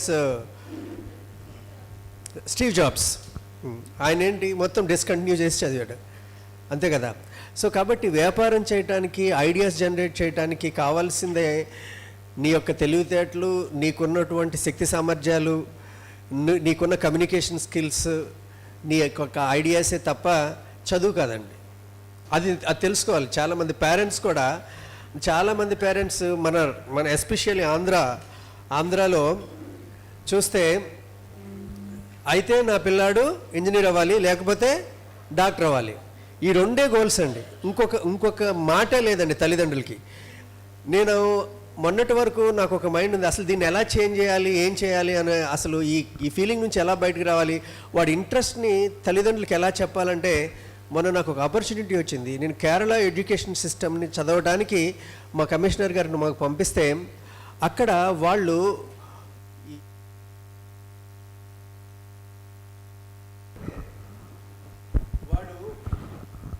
వాడు 7th or 8th నుంచి స్టార్ట్ చేస్తారండి. వాడికి ఒక క్వశ్చనరీ ఇచ్చుకుంటూ 8thలో 2 సార్లు టెస్ట్ రాయాలి, 9thలో 2 సార్లు, 10thలో ఒకసారి. ఈ 5 టెస్టులు రాసేసరికి ఆ పిల్లాడు ఏమవ్వాలనుకున్నాడో ఈ 5 టెస్టుల ఎనాలిసిస్లో డిజైన్ చేసేసి కంప్యూటర్ అతనికి ఇస్తుంది. ఇతని ఇంట్రెస్ట్ ఇవి, ఇతనుకున్న కోర్ పొటెన్షియల్స్ ఇవి, ఇతను ఈ ఫీల్డ్లో షైన్ అవుతాడు అని చెప్పేస్తుందండి సాఫ్ట్వేర్. దాన్ని బట్టి వాళ్ళ పేరెంట్ని పిలిచి, మావాడు డాక్టర్ అవుతాడు, ఇంజనీర్ అవుతాడు, అది అవుతాడు, ఇది అవుతాడు కాదు, మీ వాడికి గత 3 సంవత్సరాల నుంచి కాన్స్టెంట్గా అబ్జర్వ్ చేస్తే మాకు తెలిసిన విషయం, వాడి యొక్క ఇంట్రెస్ట్ ఇది అని ఆ సాఫ్ట్వేర్ రన్ చేసి చెప్తున్నారండి. The best of the best.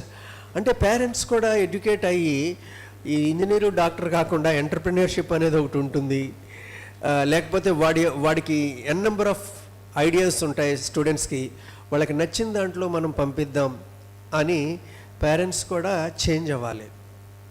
So that is one of the best software which I ever seen. Education సిస్టంలో వచ్చే ఒక రెవల్యూషన్ అని చెప్పొచ్చు. మిగతా అన్ని స్టేట్స్ కూడా వాళ్ళు దాన్ని డిసిమినేట్ చేస్తున్నారు, వాళ్ళు షేర్ చేస్తున్నారు. మన స్టేట్ ఆఫ్ ఆంధ్రప్రదేశ్ వాళ్ళు కూడా వాళ్ళని కాంటాక్ట్ చేయడం జరిగింది. ఆ సాఫ్ట్వేర్ అందరినీ స్కూల్లో రన్ చేస్తే పిల్లలకి వాళ్ళ ఇంట్రెస్ట్ ఏంటి అనేది 3 years కంటిన్యూస్గా ఎగ్జామిన్ చేసి ఫైనల్కి వచ్చేటప్పటికి వాడు 10th క్లాస్కి వచ్చేటప్పటికి what he wanted to become in his life, ఆ వేలో వాడి యొక్క ఐడియాస్ అన్ని రాస్తుంటాడు కదా. వాడు అక్కడ చూసింది ఇక్కడ చూసింది 8th 9th 10th వరకు వెళ్ళేటప్పటికి వాడికి ఒక మెచ్యూరిటీ వస్తుంది. పిల్లలకి పేరెంట్స్ని చూస్తారు, వాళ్ళ సిబ్లింగ్స్ని చూస్తారు, ఫ్యామిలీ మెంబర్స్ని చూస్తారు, చాలా చదువుతారు. కాబట్టి 10వ తరగతికి వెళ్ళేటప్పటికి వాడికి ఈ ఇంజనీరు డాక్టర్ కాకుండా నెక్స్ట్ ఆపర్చునిటీస్ ఇవి ఉన్నాయని ఆ సాఫ్ట్వేర్ కరెక్ట్గా చెప్పేసి తర్వాత ఆ రిపోర్ట్స్ ఆ ఎనాలిసిస్ ఆ పేరెంట్స్ని కన్విన్స్ చేసే విధంగా పేరెంట్స్కి ఇస్తారు. ఇదిగో వీడు 3 years నుంచి దీన్ని అటెంప్ట్ చేశాడు, 3 years నుంచి వీడు చెప్పినటువంటి మాటలు ఇవి, కంప్యూటర్ తోటి పలికిన మాటలు ఇవి అనేది కరెక్ట్గా అనలైజ్ చేసి ఇస్తున్నారండి. That is the biggest thing. కాబట్టి స్టూడెంట్స్ ఇక్కడ ఉన్నటువంటి వాళ్ళందరూ కూడా నేర్చుకోవాలి, తెలుసుకోవాల్సింది ఏంటంటే చిన్న చిన్న ఐడియాస్ ఇవే కదా అని కాదు, మనం best of the best opportunities పిల్లవాళ్ళకి డైరెక్ట్ చేయాలి అనేది పాయింట్. ఇప్పుడు చూడండి గవర్నమెంట్స్ కూడా ఎందుకు ముందుకు వస్తున్నాయండి, RTIH ఎందుకు పెట్టాలి అసలు? గవర్నమెంట్ అంత అమౌంట్ స్పెండ్ చేసి ఇప్పుడు ప్రతి స్పోక్ అండ్ హబ్ అని ఇప్పుడు మనదొక స్పోక్ కదా రాజమండ్రి, హబ్ అమరావతిలో ఉంది. ఈ హబ్ అండ్ స్పోక్ కాన్సెప్ట్లో the best of the best ideas తీసుకొని ఇండస్ట్రీ రెవల్యూషన్ లాగా పనిచేయాలని, ఏ యూనివర్సిటీ ఒకటి డెవలప్ చేయాలని గవర్నమెంట్కి ఇన్ ఫ్యూచర్లో టెక్నాలజీని అడాప్ట్ చేసుకోవాలని, దిస్ వాట్ ద ఎయిమ్ కదా. సో దానికి 50 కోట్ల రూపాయలు మన RTIH ఇయర్ బడ్జెట్ అని నేను విన్నాను. సో దీన్ని ఈరోజే నాకు మేడం గారి నుంచి కూడా ఒక కాల్ వచ్చింది. మీ పిల్లల్లో ఎవరైనా, మీ పిల్లలు అంటే ఇక్కడ ఈ కాలేజీలో చదువుకునే వాళ్ళు బయట వాళ్ళు ఎవరైనా సరే ఒక మంచి ఐడియాని, ఒక ప్రొటోటైప్ డివైజ్ని కానీ లేకపోతే ఒక మంచి ఐడియాని పాపులర్ చేస్తాను, మంచి ఐడియాని నేను టర్న్ చేస్తాను, బెస్ట్ ఆఫ్ ది బెస్ట్. ఎప్పుడు ఇన్నోవేషన్ అంటే పొద్దునంతా మనం విన్నాం రామచంద్రమూర్తి గారు చెప్పినప్పుడు, ఇన్నోవేషన్ అంటే ఏదో ఒక ద ఎంటైర్ న్యూ థింగ్ని తీసుకురావటమే ఇన్నోవేషన్ కాదండి. That is if you do that is a paradigm shift అంటాం దాన్ని. సో అది కాదు, అది కాకుండా ఇంక్రిమెంటల్ ఇంప్రూవ్మెంట్ అంటే ఉన్నదాన్ని best of the best, minimum లో కాస్ట్, అలాగే ఏరియా బేస్డ్ లోకల్ బేస్డ్గా నువ్వు ఉన్న వాటిని కన్నా ఆ లోకల్ పొటెన్షియల్ యూజ్ చేసుకొని నువ్వు ఇన్నోవేటివ్గా ఆలోచించి చేయగలిగితే that is the one of the best. మీకు ఇంకొక ఎగ్జాంపుల్ చెప్తాను మీ అందరికీ. ఇక్కడ నేను రామ్ ప్రసాద్ గారని మా కాలేజీకి ఒక ఇన్వెస్టర్ ఉన్నారండి. I can call him as investor. ఆయన మా కాలేజీకి ఒక బస్సు ఇచ్చారు, ఒక 1.2 crore పెట్టి ఒక ఇన్నోవేషన్ అండ్ ఇంక్యుబేషన్ హబ్ కట్టించారు. ఈ మీటింగ్ అక్కడే జరగాలనుకున్నాము. అక్కడ కూడా మాకు ఒక స్పేస్ ప్రొవైడ్ చేస్తున్నాం యంగస్టర్స్ని అందరినీ కూడా ఎక్స్ప్లాయిట్ చేయడానికి, వాళ్ళని డెవలప్ చేయడానికి. ఆయన మీరు చూస్తే ఆయన క్వాలిఫికేషన్ ఏంటంటే ఇప్పుడు ఒక కంపెనీకి చైర్మన్ అండి ఆయన, దాన్ని Hansa solutions in India private limited. ఆయన బీకామ్ చదివారండి. బాబు మీ గురించే చెప్తున్నా. ఒక ఆయన బీకామ్ చదివాడు. బీకామ్ చదివిన వెంటనే వాళ్ళు కూడా పెద్ద వాళ్ళ ఫాదర్ ఏదో అట్లా ఏం కాదు, వెళ్ళి LICలో ఉద్యోగం వచ్చింది, LICలో జాబ్ చేయటం మొదలుపెట్టాడు. LICలో ఉద్యోగం, ముంబైలో LICలో ఉద్యోగం, జాబ్ ఒక 4-5 years 6 years చేశాడు. చేసిన తర్వాత సిస్టమ్ అంతా తెలిసిపోయింది. LIC వాళ్ళు బ్యాక్ ఎండ్లో ఏం చేస్తున్నారు ఏంటి, ఓన్గా ఆయనకున్నటువంటి నాలెడ్జ్లో అప్పుడున్నటువంటి కంప్యూటర్ టెక్నాలజీ తోటి మొత్తం ఈ జావా, C++, .NET అప్పుడున్నటువంటి అప్పుడు కదా ఇవన్నీ ఇప్పుడు అప్పట్లో అవి నేర్చుకొని వాళ్ళందరికీ ఆ కంపెనీకి ఈ పాలసీల ద్వారా కొంత అమౌంట్స్ రావాలి. ఆ అమౌంట్స్ ఎవరైతే రావాలి, లేకపోతే ఎక్స్పైరీ అయిన ఇవ్వకుండా ఉండేది, లేకపోతే కడితే వాళ్ళు కొంత కడితే వీళ్ళు కొంత ఇచ్చేది, ఇలాంటి డాటానంతా సెగ్రిగేట్ చేయటం, ఒక కోడింగ్ రాయాలి. ఆయన ఒక 1 month 2 months కష్టపడి మొత్తం కోడింగ్ అంతా రాసి ఇచ్చేస్తే దానివల్ల LIC కంపెనీకి ఆ రోజుల్లో 50 కోట్ల రూపాయలు వచ్చినాయి ఆయన కోడింగ్ వల్ల. అప్పుడు ఆయనకి ఒక్కసారి కళ్ళు అంటుకొని నేను కోడింగ్ రాయటం వల్ల 50 కోట్ల రూపాయలు ఎల్ఐసికి వచ్చింది కాబట్టి అసలు ఎల్ఐసికే నేను సపోర్టర్గా ఉంటే ఏంటని ఇమీడియట్గా జాబ్ రిజైన్ చేసి బయటకు వస్తాడు. బయటకు వచ్చి ఏంటి బీకామ్ చదివిన వ్యక్తి బయటకు వచ్చి ఓన్గా సాఫ్ట్వేర్ కంపెనీ పెట్టి నౌ హీఈస్ అ లీడింగ్. అతని యొక్క branches Canada, US, Malaysia, Singapore అన్నిట్లోనూ ఉంది. So one of the millionaire అని చెప్పొచ్చు నేను. అలాంటి వ్యక్తి బీకామ్ చదివాడు కాబట్టి ఈ కాలేజీకి వచ్చి ఇక్కడ ఉన్నటువంటి పూర్ స్టూడెంట్స్ని ఎంకరేజ్ చేద్దామని గత 15 సంవత్సరాలుగా ఆయన ఏమి హెల్ప్ చేయగలడో అన్నీ చేస్తున్నారు. హీఈస్ అ జస్ట్ గ్రాడ్యుయేషన్ మీరు అర్థం చేసుకోండి. కాబట్టి ఈ రోజుల్లో బీటెక్ చదివిన వాళ్ళకి స్టార్టప్స్ అంటే ఒక మిస్కన్సెప్షన్, బీటెక్ చదివితే వాళ్ళు మాత్రమే స్టార్టప్స్ చేయగలరు, డిగ్రీయే కదా మాకేం వస్తుంది, ఇలాంటివి ఏమీ లేదండి. నేను చెప్పాను కదా ఇందాక ఇంటర్మీడియట్ చదివిన వాళ్ళు డిఎంఎస్. ఇప్పుడు మీరు రండి, మీ అందరికి ఒక 6-7 పొటెన్షియల్ స్టూడెంట్స్ రండి, మీకు ఇచ్చేసి ఇందాక కూడా ఒక ఆపర్చునిటీ వచ్చింది. ఆర్ఎంసీలో అక్కడ ఉన్నటువంటి ప్రాజెక్ట్ చేస్తే ఒక 4 పంపించమన్నారు. కలెక్టర్ మేడం గారు ఆవిడ మాట్లాడుతున్నప్పుడు ఎవరైనా ఆవిడ మినిట్స్ అంతా కూడా క్లియర్గా రాసి ఆవిడకి ఇస్తే ఆవిడ అక్కడ మనిషిగా పెట్టుకుని అంటే అక్కడ ఒక ఎంప్లాయీగా తీసుకొని the best of the best మంచి నాలెడ్జ్ ఉన్నటువంటి స్టూడెంట్స్ ఎవరైనా గర్ల్స్ స్టూడెంట్స్ 2-3 ఉంటే పంపించి ఇంటర్వ్యూ పెట్టి తీసుకుంటే నేను 15,000-20,000 ఇస్తానండి అని కలెక్టర్ ఆఫీస్ నుంచి వచ్చింది. అంటే నీకు కావాల్సిందేంటి? ఫస్ట్ ఒక టాలెంట్ ఉండాలి, నిన్ను ప్రూవ్ చేసుకోవాలి, నీకు ఒక కమ్యూనికేషన్ స్కిల్ ఉండాలి, జనరల్గా కాకుండా లెటరల్గా థింక్ చేసేటువంటి కెపాసిటీ ఉండాలి, నేను ఏదో ఒకటి సాధించాలనే తపన ఉండాలి. ఇలాంటి మీటింగ్స్లో వాళ్ళు ఏం చెప్తున్నారు, ఎలా గ్రో అయ్యారు, ఎవరు కూడా వన్ డేలోనే ఏదో పెద్ద కంపెనీ ఓనర్లు అట్లా ఏం అయిపోరు. Keep on trying, hard work చేయాలి, డిసిప్లిన్ ఉండాలి. ఇవన్నీ ఉంటే ఎవరైనా ఏదైనా జీవితంలో సాధించగలరు. ఇవి చెప్పడానికి మాటలే, ఆచరిస్తే ఆయుధాలు. మీ అందరికీ తెలిసిందే ఉన్న సినిమా డైలాగ్లే, మనం ఏం మాట్లాడినా ఇది ఎక్కడో విన్నట్టు అనిపిస్తూ ఉంటుంది. కానీ అప్పుడప్పుడు ఇవి చూస్తే పవర్ఫుల్గానే అనిపిస్తుంటాయి. ఓకే, సో డియర్ స్టూడెంట్స్, మీరు మాకు హెల్ప్ చేయండి. మీరు చేయకపోతే నేను ఏరిస్ అగ్రి వాళ్ళతో నేను కాంటాక్ట్ పెట్టుకోవాలి. మీరు చేస్తారు కదా. So congratulations Ganesh. I'm very surprising actually.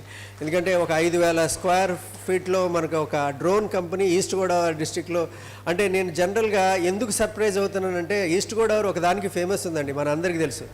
ఏదైనా కొత్త కారు వచ్చిందంటే ముందు ఈస్ట్ గోదావరిలో, అది స్కోడా అయినా బెంజ్ అయినా లేకపోతే ఏదైనా సరే ముందు ఈస్ట్ గోదావరిలో రన్ అవుద్దట. అది మన ఆంధ్రప్రదేశ్ మిగతా రాష్ట్రాలు కూడా ఈస్ట్ గోదావరిలో పొటెన్షియల్ పవర్ఫుల్ బిజినెస్ మ్యాగ్నెట్స్ ఉంటారు. ఏది కొత్త మోడల్ ఏది వచ్చినా ముందు ఈస్ట్ గోదావరిలో రన్ అవుతుంది. అది కాస్త మాసిపోయి ఏ కొత్త టెక్నాలజీ వచ్చినా ఈస్ట్ గోదావరిలో పుడుతుంది అనే దానికి నువ్వు శ్రీకారం చుట్టినట్టే నీ కంపెనీ కన్నా ఫ్లై అయితే. Okay, thank you. Keep on working. God bless you. Right.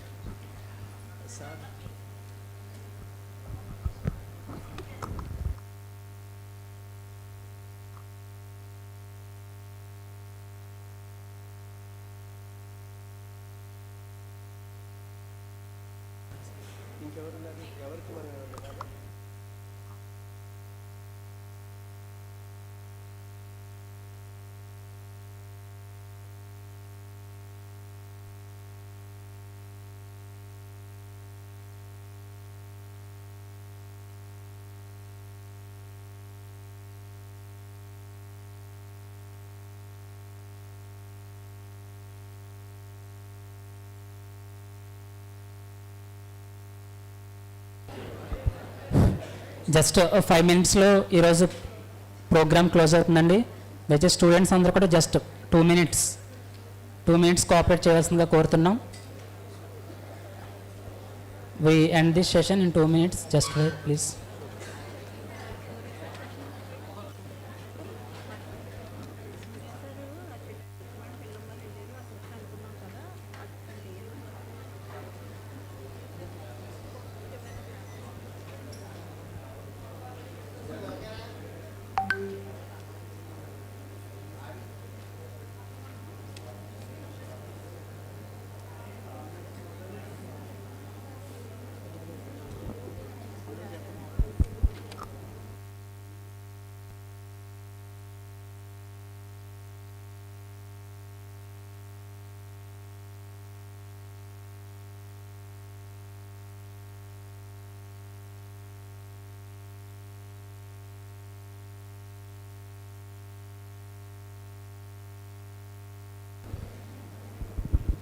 So next ఇంకొక సెషన్ అనుకున్నామండి మనం.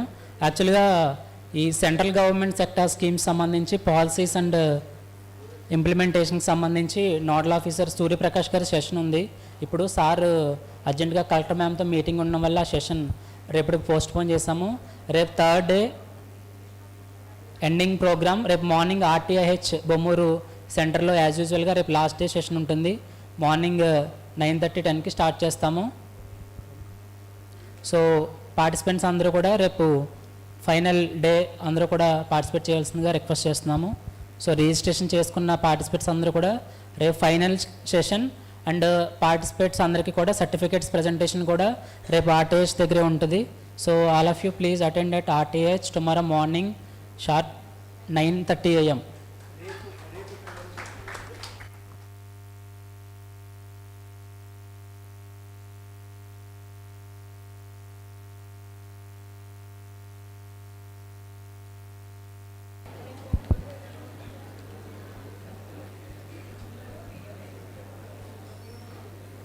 సో ఈరోజు సెషన్కి అటెండ్ అయిన అందరికీ కూడా so we heartful thank you so much.